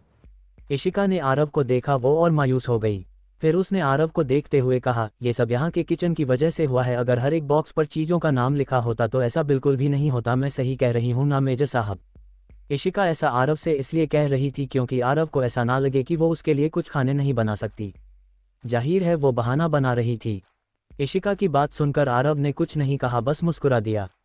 आरव को कुछ ना बोलते देख इशिका ने मायूसी से कहा, मैं आपके खाने लायक एक चीज़ तक नहीं बना सकती। इशिका को मायूस देख आरव ने प्यार से उसे समझाते हुए कहा, तो क्या हुआ, अगर तुम नहीं बना सकती मैं तो तुम्हारे लिए बना सकता हूँ। आरव की बात सुनकर इशिका उसे देखने लगी। उसने आरव से कहा, मेजर साहब अगर कभी ऐसी सिचुएशन आई कि आप खाना नहीं बना सकते, मुझे ही आपके लिए बनाना, तो उस सिचुएशन में मैं क्या करूँगी? मैं आपको खराब खाना तो नहीं खिला सकती। इशिका की ये बात सुनकर आरव थोड़ा चौंक गया। उसने इशिका से कहा, ऐसा MS इंडस्ट्रीज़ की प्रेसिडेंट कह रही है? इशिका ने मुस्कुराते हुए कहा, मैं अब आपकी पत्नी हूँ, इसलिए मैं चाहती हूँ कि सिर्फ मैं आपका ख्याल रखूँ। आरव उसके सर को सहलाते हुए मुस्कुराते हुए कहा, मुझे नहीं पता था कि तुम इतनी समझदार वाली बात करोगी। आरव की फिर से तारीफ सुनकर इशिका खुश हो गई। तभी उसे आरव के शब्द याद आए। उसने उसके चेहरे को देखते हुए कहा, ये मेरी तारीफ थी या आप मेरा मजाक उड़ा रहे हैं? आरव उसे देखकर हंसने लगा। वो ऐसी सिर्फ उसी के साथ थी। आरव प्यार से इशिका को देखने लगा। वो कितनी खूबसूरत लग रही थी। उसने शादी से पहले कभी भी इशिका को ऐसे सजते संवरते नहीं देखा था। वो सिर्फ उसी के लिए सजती संवरती थी। इशिका आरव के लिए कुछ भी कर सकती थी। आखिर वो उससे इस ब्रह्मांड में सबसे ज़्यादा प्यार जो करती थी। उसे इशिका का चेहरा पहले से ज़्यादा चमकता हुआ नजर आ रहा था। आरव प्यार से इशिका का गाल सहलाने लगा। उसने बहुत प्यार से इशिका का माथा चूमते हुए कहा, इशिका तुम जैसी हो मुझे वैसी ही पसंद हो, चाहे तुम मेरे लिए कुछ करो ना करो, बस मेरी दीवानी बनना कभी मत छोड़ना। आरव के होंठों को अपने माथे पर महसूस करके इशिका मुस्कुराने लगी। उसने आरव के गले में अपनी बाहें डालते हुए उसकी आंखों में देखते हुए कहा, ऐसा करके मुझे अपने आप से थोड़ी ना अलग होना है, मुझे हमेशा पास रहना है आपके साथ।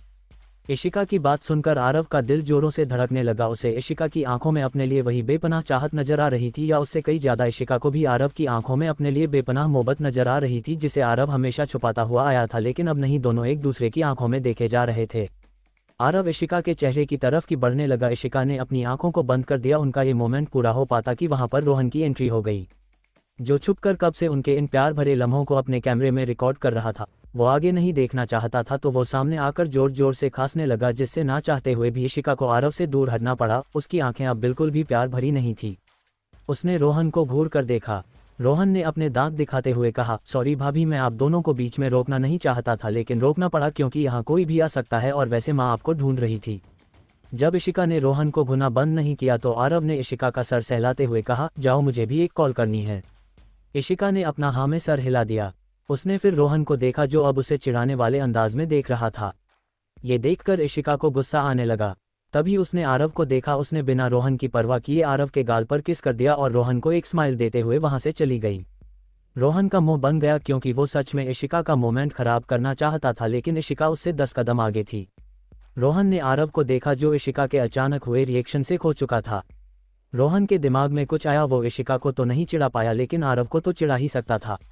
रोहन ने कहा, भाई मुझे नहीं पता था कि आप भाभी के प्यार में ऐसे डूब चुके हैं कि एक सख्त फौजी एक किस में ही खो गए। जरा संभल कर, ये बात आपसे डरने वाले लोगों को पता नहीं चलनी चाहिए। अब आरव ने उसे सख्त नज़रों से देखा। ये देखकर रोहन ने अपना मुंह जल्दी से बंद कर लिया और बड़बड़ाते हुए वहां से भागते हुए कहा, ये बचने के लिए अपनी आंखों का यूज़ क्यों करते हैं?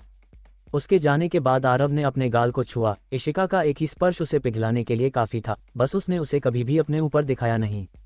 वो मुस्कुरा दिया। वहीं दूसरी तरफ रोनित अपने रूम में गया, उसने पूरे रूम का हाल देखा। हमेशा की तरह पूरा रूम बिखरा हुआ था, सारा सामान यहाँ से वहाँ था। ये पहली बार नहीं था कि वो ये सब ऐसे ही देख रहा था। जब से ताहिरी उसके रहने लगी थी, उनका रूम ज़्यादातर ऐसे ही रहता था। ताहिरी चीज़ों को संभाल कर रखने से ज़्यादा उसे फैलाने में अच्छी थी।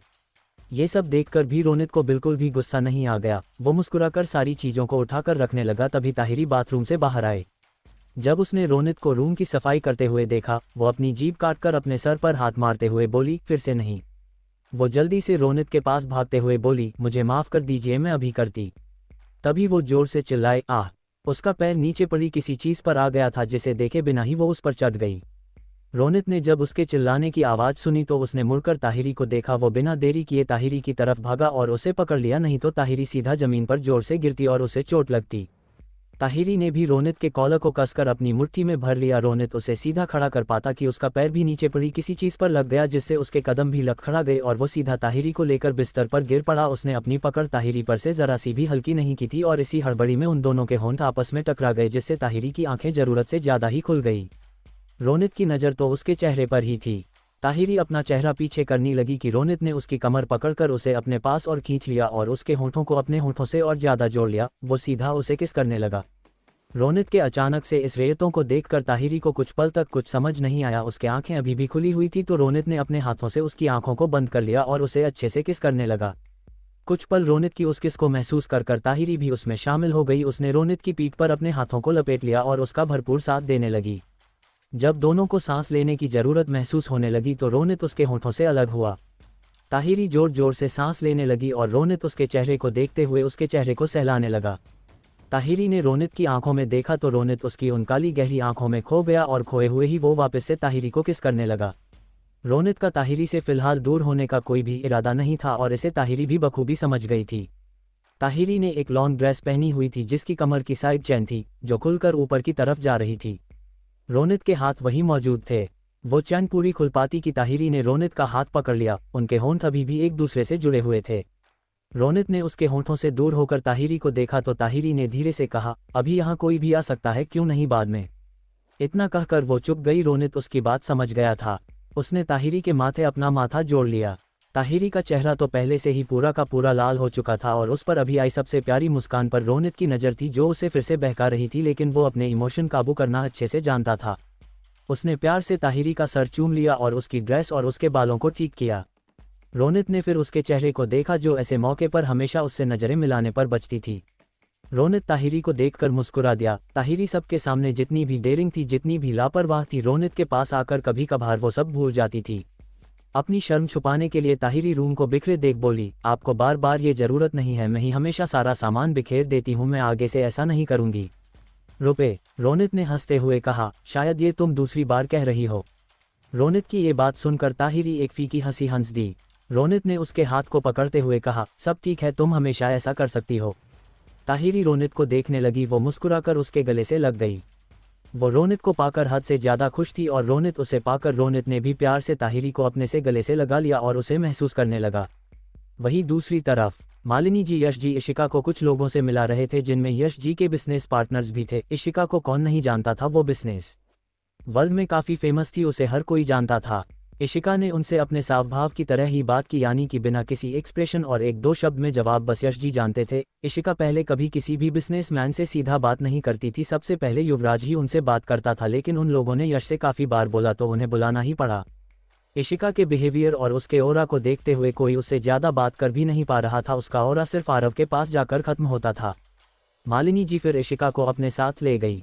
मालिनी जी ने स्वाति जी से कहा, स्वाति वो कंगन देना ज़रा। स्वाति जी ने भारी भरकम कंगन निकालकर मालिनी जी को दे दिए।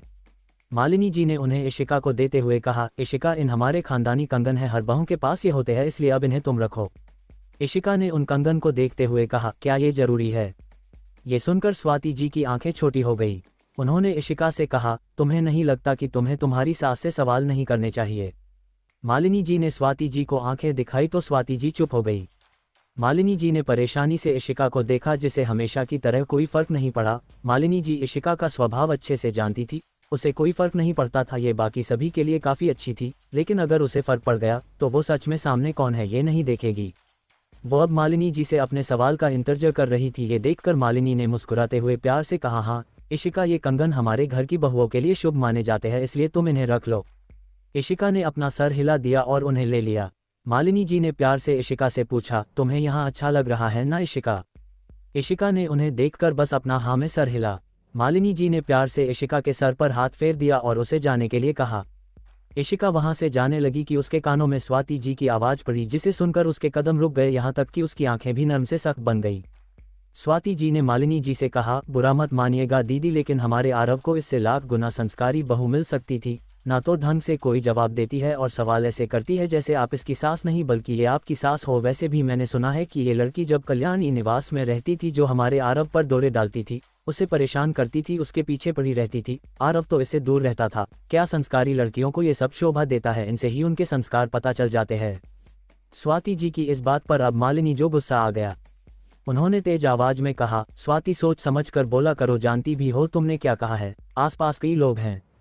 स्वाति जी ने आसपास देखा, जहां हंसराज जी और कल्याणी जी भी थे, जो स्वाति जो नाराजगी भरी नजरों से देख रहे थे। सबकी नजरें सिर्फ इशिका पर थी, जिसके चेहरे पर कोई एक्सप्रेशन नहीं थे, लेकिन हाँ, आंखें एक बार फिर से आग उगलने लगी थी। उसकी पकड़ मालिनी जी के दिए हुए कंगनों पर इतनी कस चुकी थी कि वो सिंघानिया परिवार के खानदानी कंगन टूटने की कगार पर थे।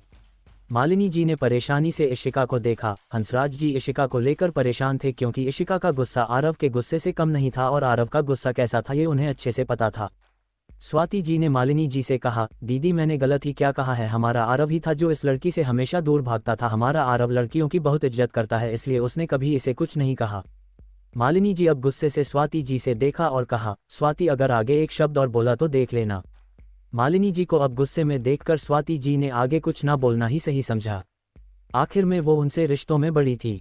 ताहिरी भी वहां आ गई थी। उसका तो मन कर रहा था कि वो सच में स्वाति जी को गोली मार दे, लेकिन फिलहाल उसे इशिका की चिंता थी। उसे भी ये सब पसंद नहीं था, लेकिन वो नहीं चाहती थी कि इशिका पहले की तरह ही गुस्से में आए, नहीं तो वो सच में उनकी जान ले लेने से पहले एक बार भी नहीं सोचेगी। इशिका उनकी जान लेने से अपने आप को तसल्ली जरूर देंगी, लेकिन ऐसा हो ये ताहिरी नहीं चाहती थी। कुछ भी हो, वो इशिका की छोटी सास थी।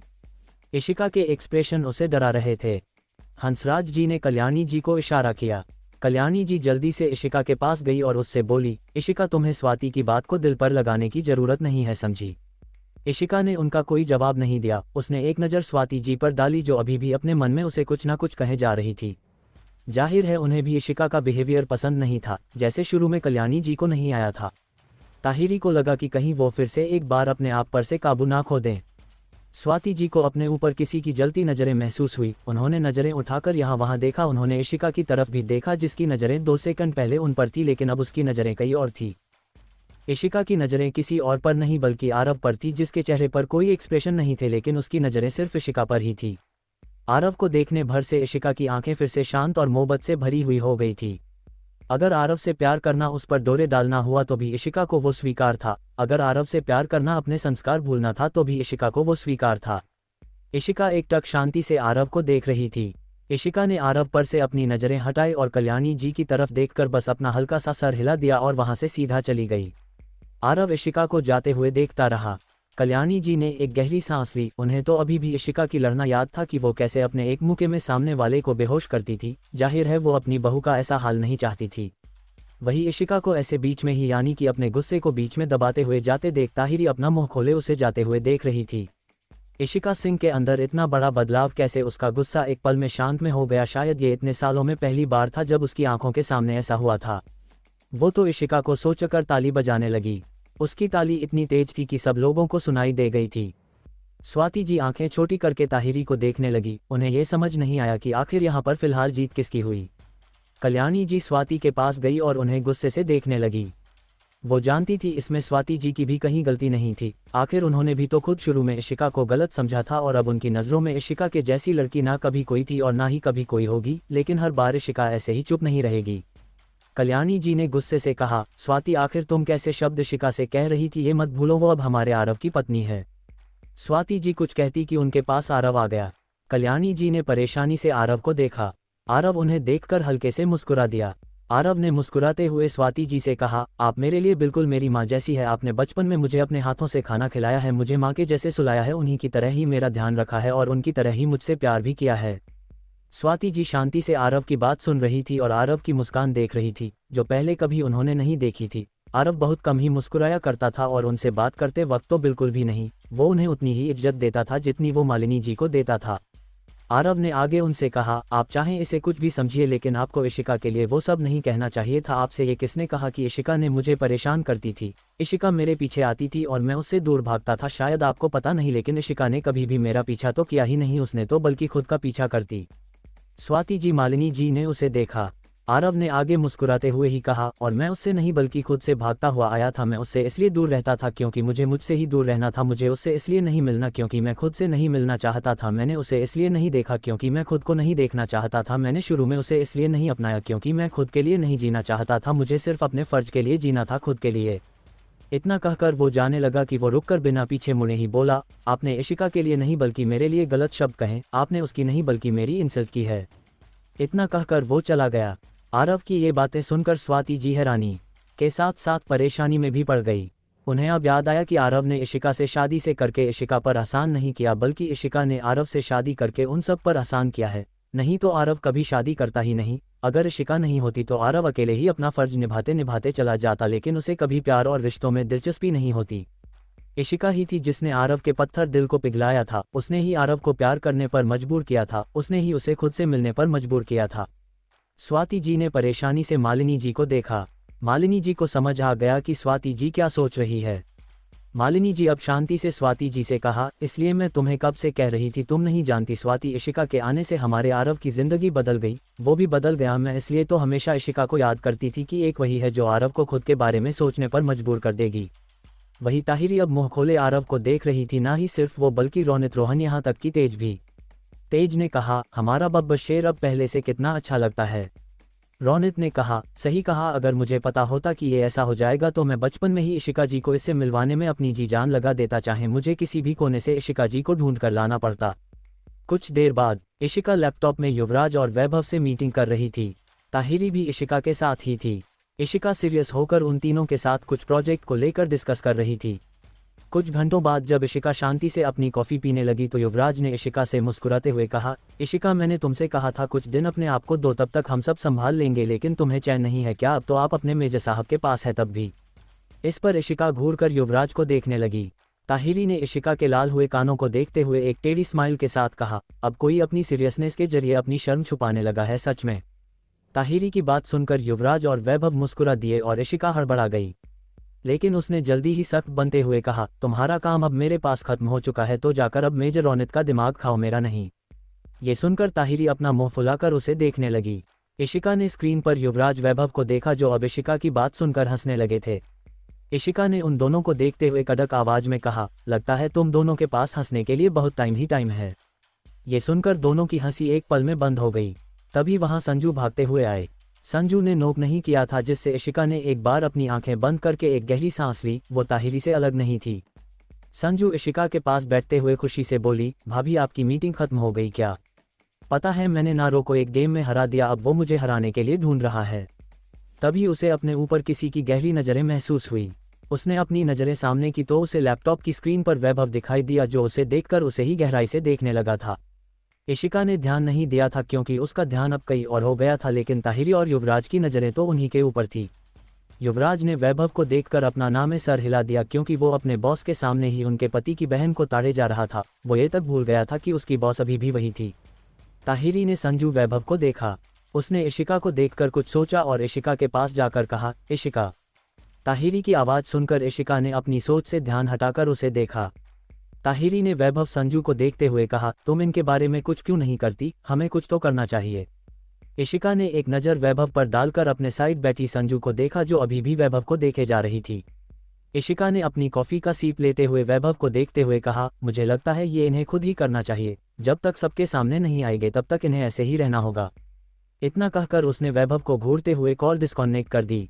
इशिका की वो घूरती नज़रें वैभव ने देख ली थी। अब जाकर संजू का ध्यान स्क्रीन पर से हटा।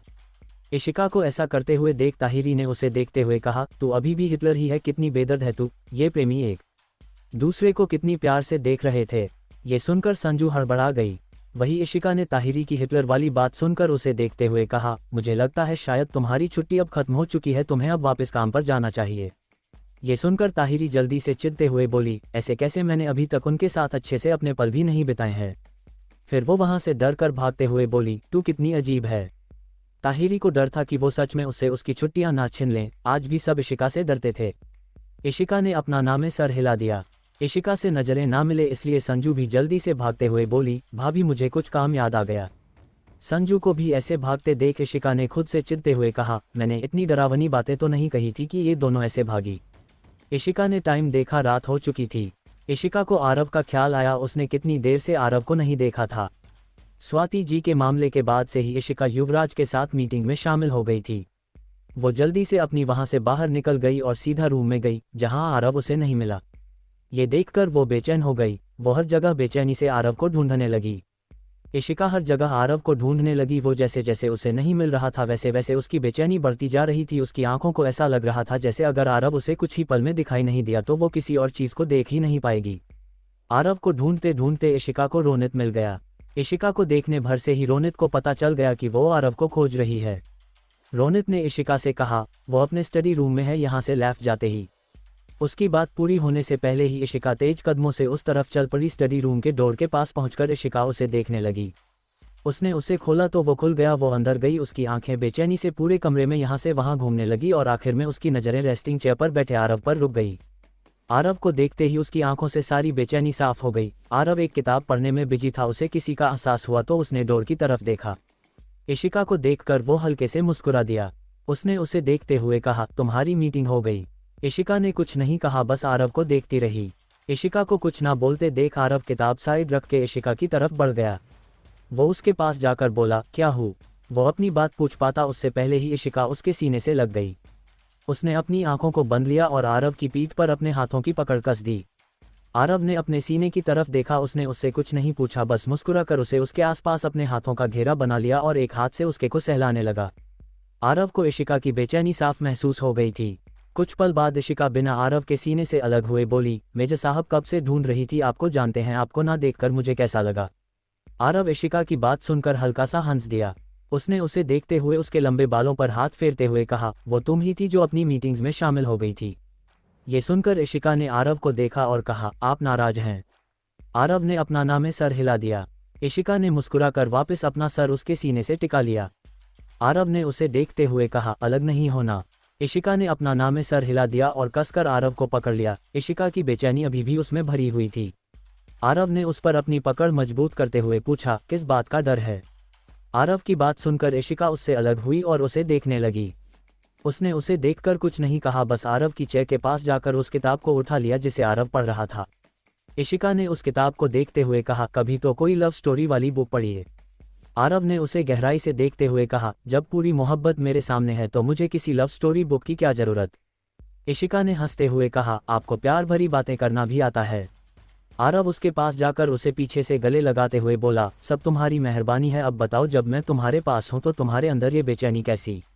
आरव की बात सुनकर इशिका कुछ पल चुप रही। फिर वो आरव के हाथों पर अपने हाथ रखते हुए बोली, पहले पा लेने की बेचैनी थी और अब खो देने की बेचैनी है। आरव ने उसे अपनी तरफ मोड़ा और मुस्कुराकर उसका सर सहलाने लगा।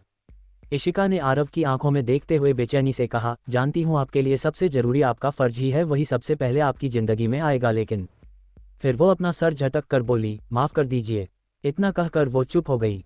आरव ने उसे प्यार से अपने सीने से लगा लिया और कहा, इशिका कभी कभी खुद के बारे में सोचना अच्छा है और तुम्हारा डर, तुम्हारी बेचैनी मैं नहीं इसे अच्छे से समझता हूँ बल्कि खुद महसूस भी करता हूँ। इशिका ने आरव की आंखों में देखते हुए कहा, क्या ऐसा नहीं हो सकता कि आप हर पल मेरे रहे। आरव ने मुस्कुराते हुए कहा, पास आने के लिए दूर जाना भी पड़ता है। इशिका ने कुछ नहीं कहा, बस उसे प्यार से देखती रही।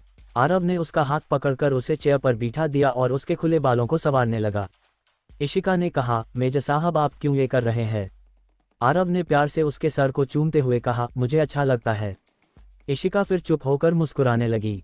आरव के हाथ उसके सर में चल रहे थे जिससे उसे काफी अच्छा लग रहा था। आरव भी चुपचाप उसके बालों को सहला रहा था। कुछ देर बाद इशिका को कुछ अजीब लगा। उसने पीछे मुड़कर आरव को देखा जिसका चेहरा सीरियस था, लेकिन जब उसने इशिका को अपनी तरफ देखते हुए देखा तो वो मुस्कुराने लगा। इशिका ने चेयर पर से उठकर आरव को चेयर पर बिठा दिया और खुद उसकी गोद में बैठ गई। आरव ने उसे देखा। इशिका ने आरव को गौर से देखते हुए कहा, मेजर साहब आपको चाची जी की बात को अपने दिल से नहीं लगाना चाहिए। उसकी बात सुनकर आरव का चेहरा वापस सीरियस हो गया। उसने सीरियस होते हुए इशिका से कहा, मुझे माफ कर देना। इशिका ने आरव को देखते हुए कहा, आपके मुंह से माफ़ी मुझे अच्छी नहीं लगती मेजर साहब, अगर माफ़ी आप मांग रहे हैं तो मुझे भी तो आपको थैंक्स कहना चाहिए। अगर आप मेरे सामने नहीं आते तो मैं पता नहीं क्या करती। अच्छा हुआ कि आप मेरे सामने आ गए।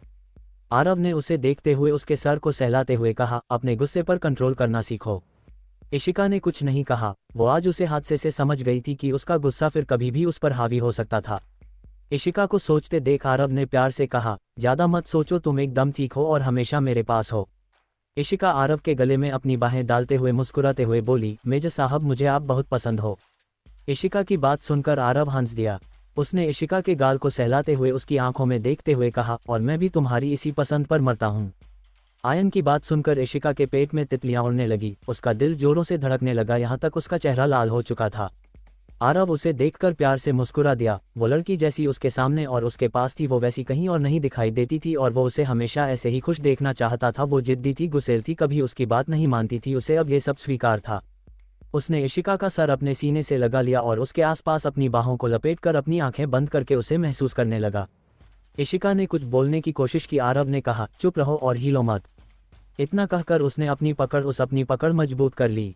इशिका ने आरव के चेहरे को देखा, कितनी राहत दिखाई दे रही थी उसे, कितना हैंडसम था वो। इशिका कभी उसके चेहरे पर नहीं मरी। वो तो उस दिन ही अपने दिल को आरव के पास छोड़ आई थी, जब वो उसके सामने खड़ा होकर उसे प्रोटेक्ट कर रहा था। वही दिन था जब वो अपना दिल अपना मन उसके पास छोड़ आई थी, चाहे उस दिल का एहसास उसे दोबारा उसे अपने सामने पाने से हुआ हो। इशिका ने मुस्कुराते हुए अपनी आंखें बंद कर ली और उसकी बाहों में बिना किसी चिंता, बिना किसी बेचैनी के खुद को छोड़ दिया। वहीं दूसरी तरफ रोनित जैसे ही अपने कमरे में पहुंचा, ताहिरी उससे शिकायत करने लगी, कहाँ थे आप, पता है मैं कब से आपको ढूंढ रही थी। ये सुनकर रोनित ने अपनी आंखें छोटी करके उसे देखा। वही थी जो इशिका के साथ पूरे दिन मौजूद थी और रोनित को अपनी तरफ ऐसे देखते देख ताहिरी ये समझ भी गई। उसने अपने दांत दिखाते हुए कहा, मेरा मतलब था क्या आप मुझ ढूंढ रहे थे। रोनित ने हंस कर दिया, उसके सर को सहला दिया और कहा, नहीं मैं तुम्हारे इंतजार करते हुए आरव के पास था। ये सुनकर ताहिरी ने परेशान होते हुए कहा, क्या आपको जल्दी ही अपनी ड्यूटी पर जाना है, इतनी जल्दी, लेकिन अभी तो। रोनित उसे रोकते हुए कहा, बस अभी नहीं। ये सुनकर खुश हो गई। जाहिर है वो नहीं चाहती थी कि रोनित इतनी जल्दी उससे दूर चला जाए। ताहिरी खुश होते हुए रोनित के गले लगते हुए बोली, अच्छा है आप जल्दी नहीं जा रहे, अब हम ज़्यादा वक्त एक दूसरे के साथ रहेंगे। रोनित आगे भी कुछ बोलना चाहता था, लेकिन ताहिरी की बात सुनकर और उसकी मुस्कान देखकर वो फिलहाल चुप ही रहा। ताहिरी ने रोनित के गाल पर किस कर दिया। रोनित पहले तो चौंक गया, ताहिरी ने उसके दूसरे गाल पर भी किस कर दिया। वो किस करके वहां से भागने जा रही थी कि रोनित ने उससे पहले ही उसे पकड़ लिया और उसके होठों पर अपनी उंगली फेरने लगा। उसके ऐसा करने से ताहिरी मूर्ति की तरह अपनी जगह पर जम सी गई। ताहिरी के होठ देखते देखते रोनित को उनकी पहली किस याद आ गई, जिसे याद करके वो अचानक ही बोल पड़, हमारी पहली किस पर तुम सो रही थी। ये सुनकर ताहिरी कंफ्यूज हो गई। उसने कहा, मैं सो रही थी, लेकिन कब, जहां तक मुझे याद है हमारी किस तो। इतना कहकर वो चुप गई। रोनित ने हंसते हुए कहा, मैंने तुम्हें बताया नहीं। फिर वो उसे देखते हुए बोला, मुझे गलत मत समझना, वो बस एक अचानक हुई किस थी, लेकिन वो भी मेरे लिए बहुत ज़रूरी है। इतना कहकर उसने उस दिन की बात ताहिरी को बता दी। उसे कभी मौका ही नहीं मिला ताहिरी को उस बारे में बताने का। रोनित ने ताहिरी से कहा, माफ़ करना, मुझे तुम्हें पहले बताना चाहिए था। ताहिरी रोनित के गले में अपनी बाहें डालते हुए मुस्कुरा कर बोली, आपकी गलती नहीं, आप कितने स्वीट है, आपके जितना स्वीट कोई नहीं होगा। इतना कहकर उसने रोनित के होठों पर किस दिया। वो 1-2 सेकंड की किस थी जिसे करके ताहिरी जल्दी से दूर हट गई थी, जो रोनित को महसूस करने का मौका भी नहीं मिला था। वो उसके करीब बढ़ने लगा कि ताहिरी उससे दूर होने लगी। वो रोनित की पकड़ से छूट गई थी। रोनित वापस उसके पास बढ़ने लगा कि ताहिरी हंसते हुए कहा, दूर रहिए। रोनित ने उसकी तरफ बढ़ते हुए कहा, यह गलत बात है ताही। ताहिरी ने हंसते हुए भागते हुए कहा, ठीक है, उसके लिए आपको मुझे पकड़ना होगा। रोनित ने रुककर अपनी शर्ट की स्लीव मोड़ते हुए कहा, देख लो, एक फौजी को चैलेंज कर रही हो। ताहिरी ने कहा, तो आइए ना, आपके सामने भी ताहिरी है। रोनित ने उसके पीछे भागते हुए कहा, ठीक है, फिर जैसी तुम्हारी मर्जी। ताहिरी पूरे कमरे में यहाँ से वहाँ भाग रही थी, लेकिन ज़्यादा देर तक वो भाग नहीं पाए। आखिर में वो रोनित की पकड़ में आ गई। अगले दिन सुबह इशिका बाहर टहलने निकली थी। तभी उसकी नज़र स्वाति जी पर गई, जो एक सीढ़ी पर चढ़कर एक फूलों की माला को ठीक कर रही थी। वो पहले किसी और से करवाना चाहती थी, लेकिन उन्हें कोई नज़र नहीं आया तो वो खुद ही ये काम करने लगी। इशिका ने उन पर से अपनी नज़रें हटाई और दूसरी तरफ जाने के लिए मुड़ी ही थी कि उसे स्वाति जी की चीख सुनाई दी। इशिका ने सीढ़ी की तरफ देखा तो उसे कोई नज़र नहीं आया। उसने नीचे देखा जहाँ स्वाति जी गिरी हुई थी। वो जल्दी से उनके पास चली गई।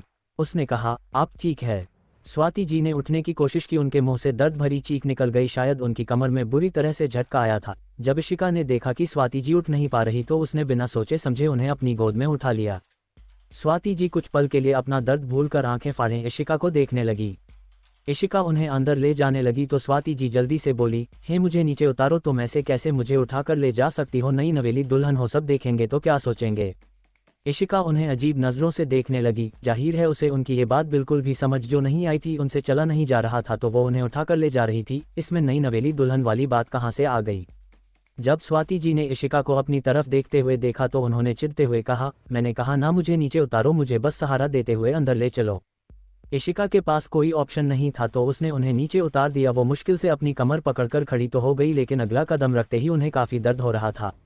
स्वाति जी ने फिर से एक दर्द भरी चीख निकालते हुए कहा, अरे सहारा तो दो। इशिका ने अपना एक हाथ उनके सामने कर दिया और सामने देखने लगी। स्वाति जी ने गुस्से से उसके हाथ को देखा, क्या इसे सहारा कहते हैं। उन्होंने फिर भी इशिका का हाथ पकड़ लिया। उन्होंने फिर से अगला कदम रखा कि उनकी वापस चीख निकल गई। अब इशिका को गुस्सा आ रहा था, उसके पास इतना टाइम नहीं था। उसने बिना देरी किए फिर से एक बार उन्हें वापस अपनी गोद में उठा लिया और बिना उन पर ध्यान दिए उन्हें लेकर तेजी से अंदर चली गई। इशिका तो आरव को भी उठा सकती थी, स्वाति जी को उठाना तो उसके लिए किसी बेबी को उठाने जैसा था, उसकी स्ट्रेंथ नॉर्मल लड़कियों से अलग जो थी। स्वाति जी फिर से कुछ कहती कि इस बार इशिका का चेहरा सख्त चेहरा चाहते हुए भी उनके मुंह से कुछ नहीं निकला। सब लोगों ने उन दोनों को देख लिया था। अमित, रोहन, संजू जल्दी से स्वाति जी के पास भागे। वही स्वाति जी को काफ़ी शर्मिंदगी महसूस हो रही थी, ऐसे तो शायद कभी उनके पति ने उन्हें नहीं उठाया जो उनकी बहू ने उठा रखा था। इशिका ने उन्हें आराम से सोफे पर लिटा दिया। मालिनी जी परेशानी से स्वाति जी के पास आते हुए कहा, स्वाति क्या हुआ तुम्हें। इशिका ने उन्हें देखते हुए कहा, ये बाहर गिर गई थी। अमित ने परेशानी से कहा, माँ आपको चोट लगी है, चलिए अस्पताल चलते हैं। स्वाति जी ने कहा, नहीं बस शायद कमर में मोच आ गई है। इशिका ने ताहिरी को बुलाया। ताहिरी ने कुछ ही सेकंड में उनके उस मोच को ठीक कर दिया था, बस थोड़ा सा पेन बाकी था तो उसने दवा दे दी थी। स्वाति जी ने टेढ़ी नज़रों से इशिका को देखा, उन्हें उसे थैंक्स तो कहना था लेकिन उनके मुंह से ये निकल नहीं रहा था। इशिका वहाँ से चली गई।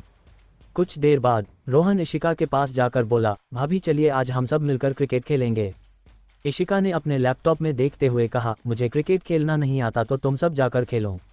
इशिका की ना सुनकर रोहन ने एक गहीर सांस ली, लेकिन वो एक प्लान बनाकर आया था क्योंकि उसे पता था कि इशिका का जवाब यही होने वाला है। रोहन ने टेढ़ी नज़रों से इशिका को देखते हुए कहा, ठीक है, वैसे आरव भैया ने भी हमारे साथ खेलने के लिए हाँ कर दिया है। ये सुनते ही इशिका ने अपना लैपटॉप को बंद करके साइड में फेंक दिया और बाहर जाते हुए कहा, तुम मुझे सिखा देना, जल्दी चलो। रोहन ने मुस्कुराकर अपना नाम में सर हिला दिया और इशिका के पीछे भाग गया। इशिका सीधा हवेली के पीछे चली गई जहाँ बहुत बड़ी जगह थी। रोहन ने वही क्रिकेट खेलने का प्लान किया था। इशिका ने वहां जाकर देखा तो उसे सबसे पहले ताहिरी नजर आई जो आंखों पर चश्मा लगाकर और सर पर टोपी पहनकर अपने हाथ में बैट को घुमा रही थी। इशिका उसे अपने हाथ बांधे देखने लगी। चाहे किसी से फाइट करनी हो या फिर कोई खेलकूद हो, ताहिरी उसे सबसे आगे नजर आती थी। इशिका फिर आरव को ढूंढने लगी। तभी उसे देखकर संजू उसके पास भागते हुए आए और उसे एक टोपी पहनाते हुए बोली, भाभी आप इसे पहनिए, ये आप पर बहुत अच्छी लगेगी। इशिका ने अपना सर हिला दिया। संजू ने इशिका से कहा, दी मैं आपकी टीम में रहूंगी। इशिका ने उसे देखते हुए पूछा, लेकिन मुझे खेलना नहीं आता। संजू ने अपने दांत दिखाते हुए कहा, मुझे भी नहीं आता था, इसलिए ही मैं आपके पास ही रहूंगी क्योंकि आपको भी नहीं आता। इशिका ने उसे घूर कर देखा। रोहन ने सबको बुलाया। इशिका को आरव नजर आ गया था लेकिन फिलहाल उसे तेज ने पकड़ रखा था। इशिका ने तेज को देखते हुए अपने मन में कहा, ये अपनी बीवी को जाकर क्यों नहीं पकड़ते। संजू ने चिल्लाते हुए कहा, मैं अपनी इशिका भाभी की टीम में रहूंगी। इतना कहकर वो इशिका साइड में खड़ी हो गई। तेज और रोनित ने एक दूसरे को देखा, फिर दोनों भी इशिका के पास चले गए। ये देखकर आरव की एक आई बरो उठ गई। उसने तेज रोनित से कहा, तुम दोनों वहां क्यों गए। तेज ने अकड़ से कहा, हमारी मर्जी, हम तो इशिका जी की साइड है। अमित रोहन भी इशिका की साइड हो गए। आरव ने गहरी सांस ली, क्या आरव अकेला खेलेगा। रोशनी ने ताहिरी के कान में कहा, आरव भैया तो अकेले हो गए। ताहिरी ने कहा, ऐसे कैसे अकेले हो गए हैं, हम दोनों है ना। इतना कहकर उसने रोशनी का हाथ पकड़ा और आरव के पास जाकर कहा, हम दोनों खडूस मेजर की टीम में है। रोहन ने ताहिरी से कहा, वैसे क्या आपकी टीम में सिर्फ 3 ही लोग खेलेंगे। तभी रोनित ने आरव को देखा जो मुस्कुरा रहा था। जी से देखकर रोनित ने पूछा, तू ऐसे क्यों मुस्कुरा रहा है। आरव तो इशिका को देखकर मुस्कुरा रहा था। तभी इशिका ने आरव के पास जाते हुए कहा, मैं मेजर साहब की टीम में हूँ। ये देखकर चारों लड़के और संजू के चेहरे देखने लायक था। वही आरव की हंसी छूट गई थी। तेज ने इशिका से कहा, इशिका जी हम अपने बब्बर शेर का साथ छोड़कर हम आपके पास आए और आप हमें ही छोड़कर उस बब्बर शेर के पास चली गई। इशिका ने उन सब से कहा, तुम सबने अपनी अपनी टीम चुनी तो मैंने भी मेजर साहब को चुना और वैसे भी क्रिकेट ऐसे नहीं खेला जाता, दोनों टीम में प्लेयर्स बराबर होते हैं। इतना कहकर उसने रोहन को देखा। रोहन जल्दी से सामने आते हुए कहा, हाँ हाँ जानता हूँ भाभी, चलो अब टीम बांटते हैं। रोहन, इशिका, तेज और संजू एक टीम में थे और दूसरी टीम में आरव, रोनित, रोशनी और ताहिरी थे। अमित ने अंपायर बनना चुना था। घर के बाकी मेंबर्स भी वहीं पर उन सब का खेल देखने आ गए थे। सबसे पहले बैटिंग करने की बारी रोहन की टीम की आई। रोहन ने सबसे पहले इशिका को ही भेजा। उसने थोड़ा बहुत इशिका को बताया दिया था कि कैसे बैट को घुमाना है और अपनी नज़र बॉल पर ही रखनी है। अगर इधर से इशिका बैटिंग कर रही थी तो उधर से आरव बॉलिंग करने वाला था। ताहिरी ने आरव के पास जाकर कहा, देखिए इशिका को देखकर खो मत जाना, हमें जितना है आपके हाथ में हमारी जीत है। आरव ने अपना सर हिलाया। यश जी ने दूर से चिल्लाते हुए कहा, इशिका बेटा तुम्हें इसे कैसे भी करके हराना है। आरव ने यश जी को देखा, उसका परिवार अब उसे भूल चुका था। इशिका ने उन्हें देखकर थस्प कर दिया। आरव ने इशिका से कहा, तैयार हो। इशिका ने कहा, आप बॉल फेंकिए, देखना ये यहाँ से दूसरी तरफ जाएगी। आरव ने गेंद फेंकी तो इशिका की पहली बॉल खाली चली गई। ये देखकर इशिका ने गुस्से से रोहन को देखा, क्या उसने इशिका को गलत ट्रिक बताई थी। रोहन ने कहा, कोई बात नहीं भाभी, अभी भी आपके पास चांस है। तेज ने आरव से कहा, ओ ये थोड़ा धीरे गेंद नहीं फेंक सकता। रुपए। आरव ने इशिका को देखते हुए कहा, इससे भी क्या धीरे, क्या यहाँ कोई 5 साल की बच्ची खेल रही है। ये सुनकर इशिका का चेहरा देखने लायक था। उसने घूरकर आरव को देखा जो एक टेढ़ी स्माइल उसे दे रहा था। तेज ने इशिका के पास जाकर कान में कहा, देखा आपने, अब आपको अपना कमाल दिखाना ही होगा। इशिका ने अपना सर हिला दिया। आरव ने दोबारा गेंद फेंकी तो इस बार इशिका ने उस गेंद को हवा में मार दिया, जिसे देखकर सब खुशी से चिल्ला पड़े, लेकिन वो हंसी सबकी बंद हो गई जब रोनित ने बहुत आसानी से उस गेंद को कैच कर लिया। अब आरव की साइड के सब चिल्लाने लगे। इशिका ने अमित को गुस्से से देखा। साफ था कि इशिका आउट थी, लेकिन इशिका की गुस्से से भरी नजरें अमित को डरा रही थी और वो उसकी पहली और नई भाभी थी। उसने नो आउट कर दिया। ये देखकर हर कोई इशिका के लिए चिल्लाने लगा। ताहिरी और रोनित अमित को मारने के लिए उसके पीछे भागने लगे। अमित उन दोनों मियाँ बीवी से बचने के लिए भागने लगा। उनको देखकर सब हंसने लगे। इशिका खुश थी कि वो आउट नहीं थी, उसे हारना नहीं पसंद था।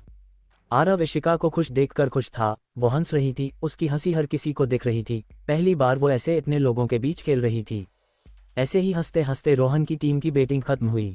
आरव की टीम से सबसे पहले रोशनी आई थी। अब तेज बॉलिंग कर रहा था। जैसे कि सबसे उम्मीद थी, तेज ने काफ़ी धीरे से गेंद रोशनी की तरफ फेंकी, जिससे रोशनी ने बहुत आसानी से बहुत दूर तक उस गेंद को पहुंचाया। अब तेज के पीछे रोहन और संजू भाग रहे थे। रोशनी तेज को देखकर हंस रही थी। सबको एक साथ देखकर, सबको मस्ती देखकर पूरा परिवार खुश था। फिर ना जाने कब वो ऐसे एक साथ होंगे। कल्याणी जी ने दूर से ही उन सबकी की नज़र उतारते हुए कहा, किसी को भी किसी की नज़र ना लगे, सब ऐसे ही खुश रहें। फिर उन्होंने आरव को देखा जो खुलकर हंस रहा था। उन्होंने नम आंखों के साथ कहा, हमारा आरव कितना खुश है, भगवान मेरे आरव को हमेशा ऐसे ही खुश रखना।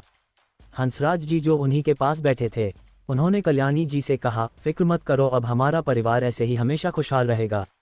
क्रिकेट खेलने के बाद वो सब रस्सा कस्सी खेलने लग गए थे। दोनों की वही टीम थी।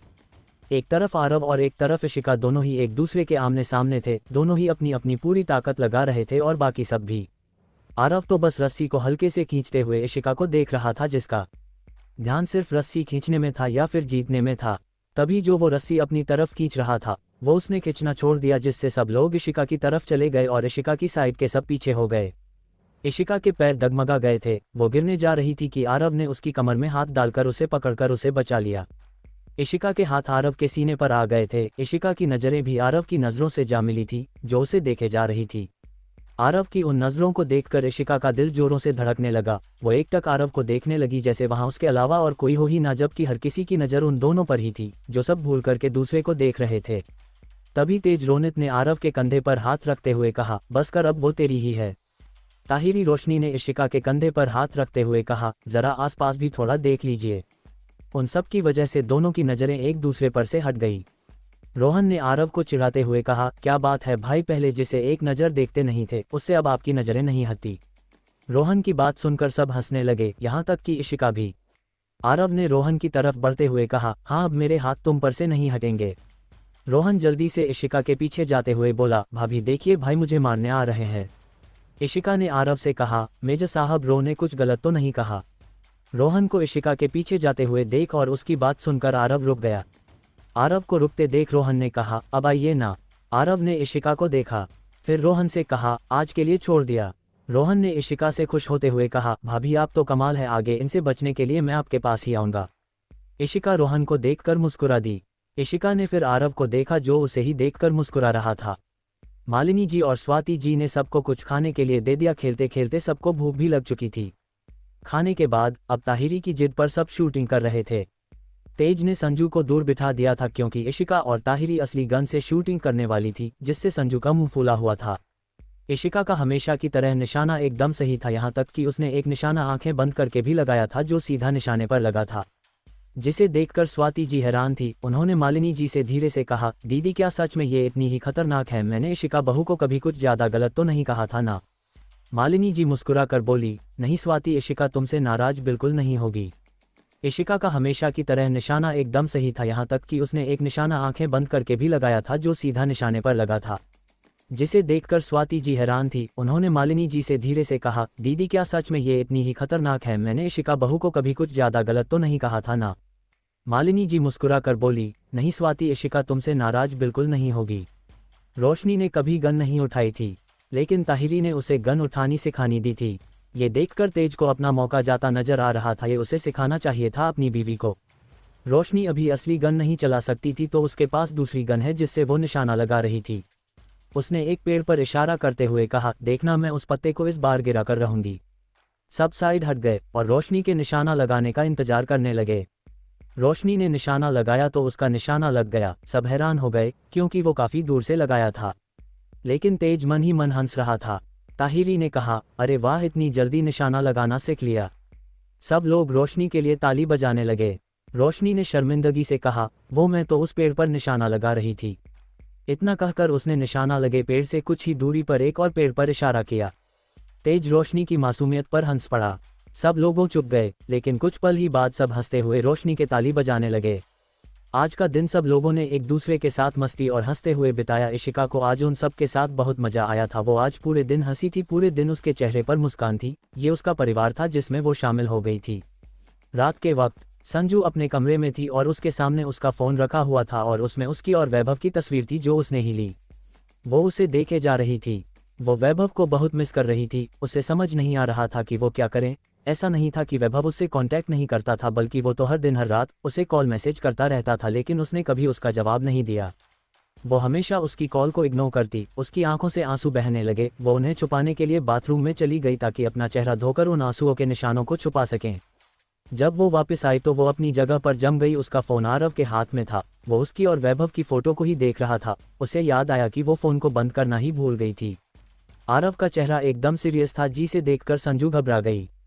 संजू ने इशिका को देखा जो आरव के साथ ही आई थी। उसके चेहरे पर कोई एक्सप्रेशन नहीं थे। आरव ने संजू को देखा जो उससे घबरा रही थी। आरव उसके पास गया।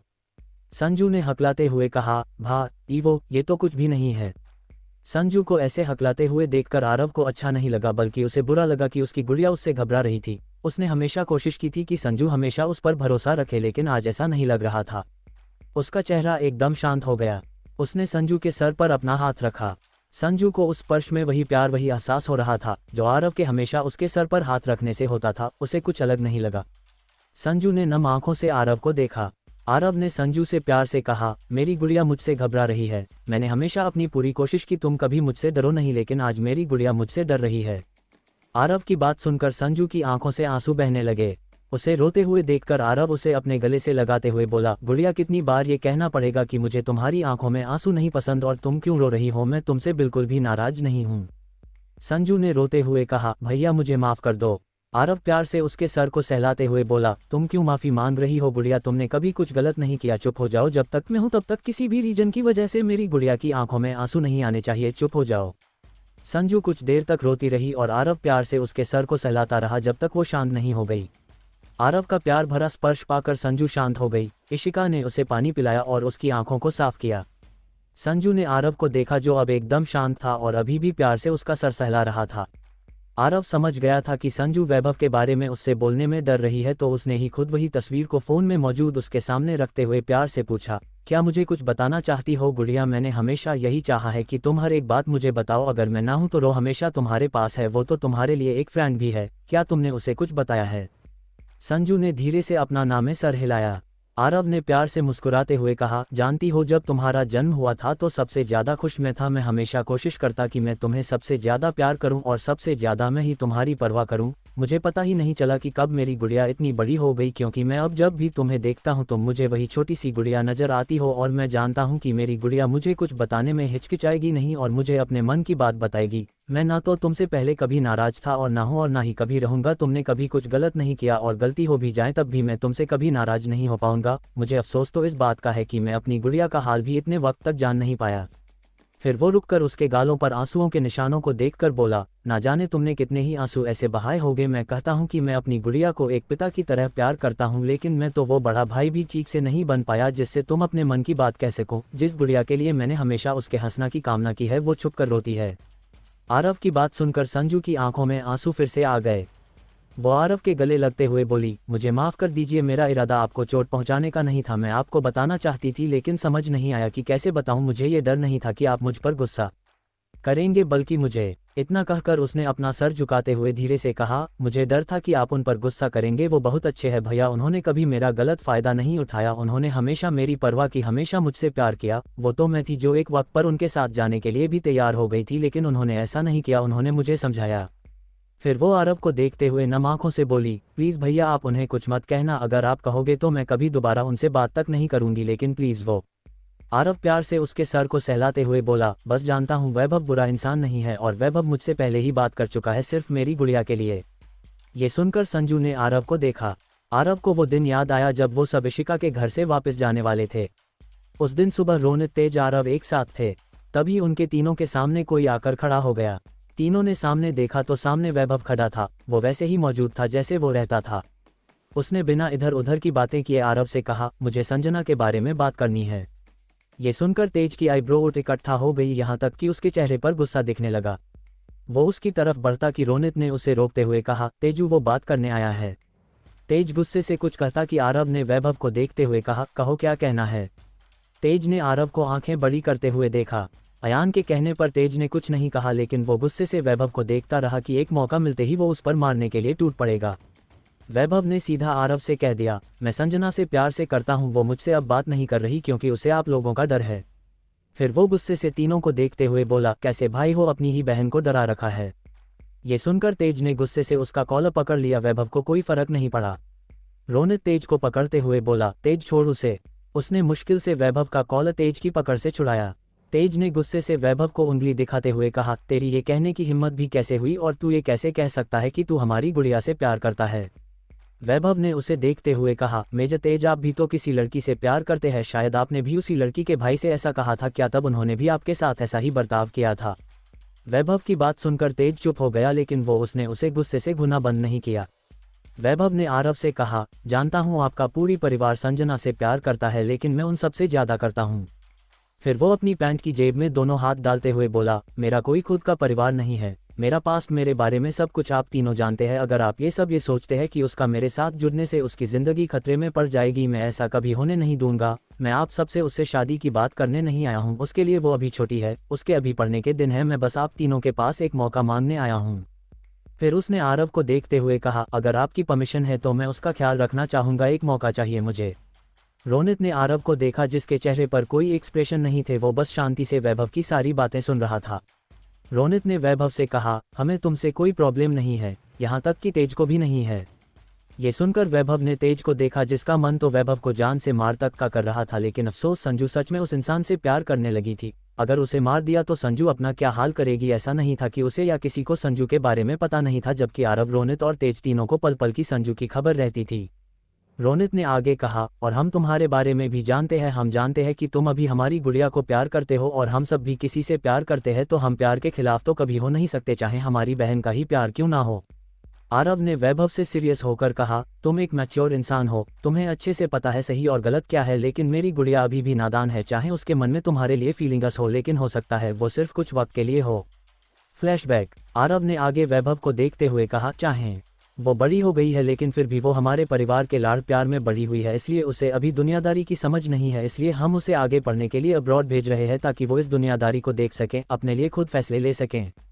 फिर वो वैभव को देखते हुए बोला, अगर तुम सच में उससे प्यार करते हो तो तुम्हें उसका इंतजार कर रहा होगा। अगर उसके बाद भी तुम्हारे लिए उसकी फीलिंग्स वही रही तो फिर वही होगा जो मेरी गुड़िया चाहेगी। अब बताओ क्या और इंतजार करने को तैयार हो? क्या तुम्हें लगता है कि तब भी तुम्हारा प्यार टिक पाएगा?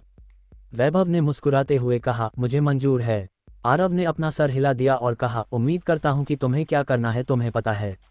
फिर उसने उसे देखते हुए पूछा, जानते हो कि मैं तुम पर यकीन क्यों कर रहा हूँ? वैभव ने कुछ सोचते हुए कहा, शायद बॉस की वजह से। आरव ने हल्का सा मुस्कुराकर अपना नाम में सर हिला दिया और कहा, बिल्कुल नहीं, मैंने तुम्हारा पास जाना है। जितना तुम खुद को दिखाते हुए तुम उससे ज़्यादा अच्छे इंसान हो। बचपन में तुमने सिर्फ अपने दोस्त को बचाने के लिए उसका इल्ज़ाम अपने सर ले लिया। तुमने बिना किसी को दिखाए कई लड़कियों की ज़िंदगी बचाई। तुमने पहले भी कई बार गुड़िया को प्रोटेक्ट किया है, बिना अपना फ़ायदा देखे दिल से उसे संभाला है। मैं तुम पर भरोसा तुम्हारी वजह से करता हूँ और मुझे उम्मीद है कि ये भरोसा हमेशा ऐसा ही रहेगा। वैभव ने मुस्कुराकर अपना हाँ में सर हिला दिया। वैभव ने फिर तेज को देखा। तेज भी आरव से सहमत था लेकिन वो इसे दिखाना नहीं चाहता था तो उसने अपना चेहरा फेर लिया। वैभव ने रोनित और आरव से कहा, मैं भी आप दोनों से यही चाहता हूँ। इतना कहकर उसने रोनित से कहा, ताहिरी एक बेपरवाह लड़की है, उसे कभी भी बंदिशों में मत बांधना। वो हर चीज़ में आगे है, फाइटिंग में भी, मस्ती करने में भी और इमोशनल होने में भी। रोनित ने कहा, फिक्र मत करो, मैं उसका ध्यान रखूंगा। वैभव ने फिर आरव से कहा, मैं ये नहीं कह सकता कि आप बॉस का ध्यान रखना, क्योंकि उन्होंने तो खुद हम सब का ध्यान रखा है। हम सब एक ही उम्र के हैं, लेकिन बॉस हर चीज़ में हमसे बड़ी है। वो कहती कि हम सब अपनी मेहनत की वजह से यहाँ तक पहुँचे हैं, लेकिन अगर वो हमें नहीं मिलती तो हम वो मेहनत भी नहीं कर पाते। एक पक्षी को उड़ने के लिए भी पंख चाहिए होते हैं, बिना अपने पंख के वो भी उड़ नहीं पाएगा। बस ऐसा ही हमारे साथ है। वो दिखाती नहीं है कभी, लेकिन उन्हें हर एक चीज़ फील होती है। वो हद से ज़्यादा मजबूत है, बस आप उनका साथ कभी मत छोड़ना। आरव ने उसके कंधे पर हाथ रखते हुए उसे थपथपा दिया। प्रेजेंट। आरव ने जो वैभव से कहा था वही उसने संजू से भी कहा। संजू ने आंखें बड़ी करते हुए पूछा, मतलब आप पहले ही उनसे बात कर चुके थे?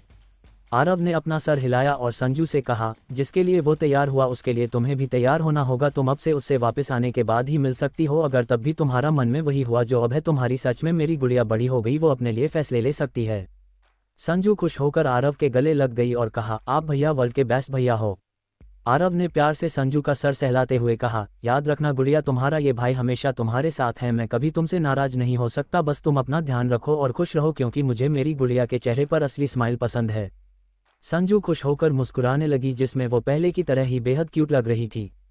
संजू ने फिर इशिका का हाथ पकड़ते हुए कहा, मेरी भाभी भी बेस्ट है। इशिका ने उसे देखते हुए कहा, लेकिन मैंने तो कुछ नहीं किया। ये सुनकर संजू अपनी ठोड़ी पर उंगली रखकर सोचने का नाटक करने लगी।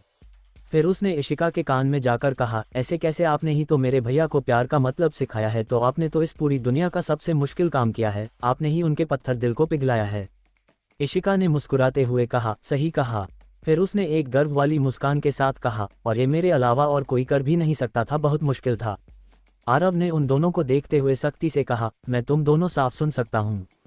ये सुनकर इशिका और संजू ने आरव को देखा, फिर एक दूसरे को देखा, फिर दोनों ने एक साथ कहा, आपको सुनाने के लिए कहा था। आरव ने अफसोस से अपना नाम में सर हिला दिया। अगले दिन रोनित और तेज अपने अपने घर के लिए निकल रहे थे। रोशनी बाकी सबसे मिल रही थी। मालिनी जी ने प्यार से रोशनी का सर सहलाते हुए कहा, तुम सबके साथ कैसे ये दिन निकल गए, पता ही नहीं चला। हमारा तेज बहुत किस्मत वाला है कि उसकी जिंदगी में तुम आई। रोशनी ने अपनी नज़रें झुकाकर मुस्कुराते हुए कहा, असल में किस्मत वाली तो मैं हूँ, जो मुझे वो मिले। मालिनी ने हंसते हुए कहा, पागल। इतना कहकर उन्होंने रोशनी को अपने गले से लगा लिया। ताहिरी भी वहां आ गई। उसने मालिनी जी और रोशनी को देखते हुए कहा, क्या कोई मुझे याद नहीं करेगा? ये सुनकर मालिनी जी रोशनी दोनों हंस दी। मालिनी जी ने ताहिरी को भी अपने से गले लगाते हुए कहा, सच कहूँ तो तुम दोनों को जाने देने का दिल बिल्कुल नहीं है, लेकिन तुम दोनों की सास को भी तुम्हारी ज़रूरत है। उन्हें भी तुम्हारी याद आती है। हम फिर जल्दी ही मिलेंगे। मैं बहुत खुश हूँ रोनी और तेजू के लिए और तुम दोनों के लिए। कुछ देर बाद आरव, रोनित, तेज कुछ बात कर रहे थे, फिर तीनों ने एक दूसरे को गले लगाया। तेज ने आरव और रोनित से कहा, अब सीधा ड्यूटी पर ही मुलाकात होगी। रोनित ने मुस्कुराते हुए कहा, हम जल्दी ही मिलेंगे। आरव ने उन दोनों को देखते हुए कहा, बची हुई छुट्टियों का मजा लो। ये सुनकर रोनित और तेज ने एक दूसरे को देखा। रोनित ने आरव के कंधे पर हाथ रखते हुए कहा, ऐसा तू कर, क्योंकि तुझे हमसे पहले जाना होगा। आरव ने कुछ नहीं कहा, बस हल्का सा मुस्कुरा दिया। तेज फिर रोशनी के पास चला गया और रोनित ताहिरी का इंतजार करने लगा। वही ताहिरी इशिका से चिपकी हुई थी और रो रही थी, और इशिका बस उसके सर पर थपकी दे रही थी। तभी इशिका को रोनित दिखाई दिया, जो ताहिरी का इंतजार कर रहा था। इशिका ने एक गहरी सांस ली और ताहिरी को अपने से दूर करते हुए कहा, क्या बच्चों की तरह रो रही हो, जाओ यहाँ से। ताहिरी ने नम आंखों से इशिका को देखते हुए कहा, तू मुझे ऐसे क्यों भेज रही है? इशिका को आरव दिखाई दिया तो वो आरव के पास जाते हुए बोली, जाओ जाओ नहीं तो अपने पास बांध लूंगी। ताहिरी रोते हुए चिल्लाते हुए बोली, तू कितनी बुरी है हिटलर कहीं की, ऐसे कौन बाई कहता है? इतना कहकर उसने रोनित को देखा जो अपनी बाहों को फैलाकर उसे अपने पास आने के इशारा कर रहा था। ताहिरी रोते हुए भागकर रोनित के गले से जा गली और रोते हुए बोली, देखा उस हिटलर को, उसने कैसे मुझे अपने आप से दूर किया। इतना कहकर वो इशिका की बुराई करने लगी। रोनित उसका सर सहलाते हुए उसकी सारी बातें सुनने लगा। आरव ने इशिका को देखा जिसने अपनी आंखों पर ब्लैक गॉगल्स लगा लिए थे। आरव ने इशिका का हाथ पकड़ लिया। इशिका ने आरव की ओर देखा। आरव ने इशिका का कंधा पकड़ लिया और उसे थपकी देने लगा। कुछ ही देर में रोनित और तेज रवाना हो गए थे। तेज तो सीधा कार से ही जाने वाला था ताकि बीच में रुककर रोशनी के साथ अकेले कुछ टाइम स्पेंड कर सकें। कुछ देर बाद मालिनी जी भी जाने की तैयारी करने लगी। मनाली के घर में भी उन्हें इशिका का स्वागत करना था और यश जी को भी अपनी कंपनी के काम थे। यश जी वहां से जाना नहीं चाहते थे लेकिन उनके काम तो वही थे तो वो दोनों पहले ही चले गए। आरव और इशिका भी जाने लगे तो स्वाति जी इशिका और आरव के पास आई। वो आरव को खाने का सामान देते हुए बोली, आरव रास्ते में भूख लगे तो खा लेना। आरव ने अपना सर हिलाकर कहा, आप अपना ध्यान रखिएगा, कोई भी तकलीफ हो मुझे तुरंत बता दीजिएगा। स्वाति जी अपना सर हिला दिया। स्वाति जी ने फिर इशिका को देखा। इशिका ने अपने तरीके के कपड़े पहन रखे थे और आंखों पर ब्लैक गॉगल्स लगा रखे थे, लेकिन हाँ गले में मंगलसूत्र और मांग में सिंदूर और दोनों हाथों में उसकी शादी का चूड़ा था जो इशिका को बहुत पसंद आया था। इशिका उसमें भी बहुत सुंदर लग रही थी। स्वाति जी ने मुस्कुराकर इशिका का हाथ पकड़ा और एक बहुत सुंदर कंगन इशिका के हाथ में पहनाते हुए कहा, ये मेरा है, जब मेरी शादी हुई थी तो माँ ने दिया था मेरे लिए। आरव मेरे खुद के बेटे जैसा ही है, मैंने पहले ही सोच लिया था कि ये मैं आरव की पत्नी को दूंगी। फिर वो इशिका के गाल को छूकर बोली, बहुत सुंदर हो, किसी की नज़र ना लगे तुम्हें और ना ही तुम दोनों के रिश्ते को, हमेशा खुश रहो और बहुत तरक्की करो। इतना कहकर उन्होंने प्यार से इशिका के सर पर हाथ फेर दिया। इशिका ने अपना सर हिला दिया और हल्का सा मुस्कुरा दी। आरव ने इशिका से मुस्कुराते हुए कहा, चले। इशिका ने भी मुस्कुराकर अपना सर हिला दिया। तो व्यूवर्स, आपको को क्या लगता है, क्या होगा इस नॉवल में आगे? ये जानने के लिए सुनते रहिए सोल्जर आरव vs तूफानी इशिका के अगले चैप्टर सिर्फ और सिर्फ हमारे चैनल रोज़वर्स पर। और हाँ, अगर चैप्टर पसंद आया हो तो लाइक और कमेंट जरूर कर देना, इससे मुझे भी अगले चैप्टर्स को अपलोड करने में मज़ा आता है। धन्यवाद।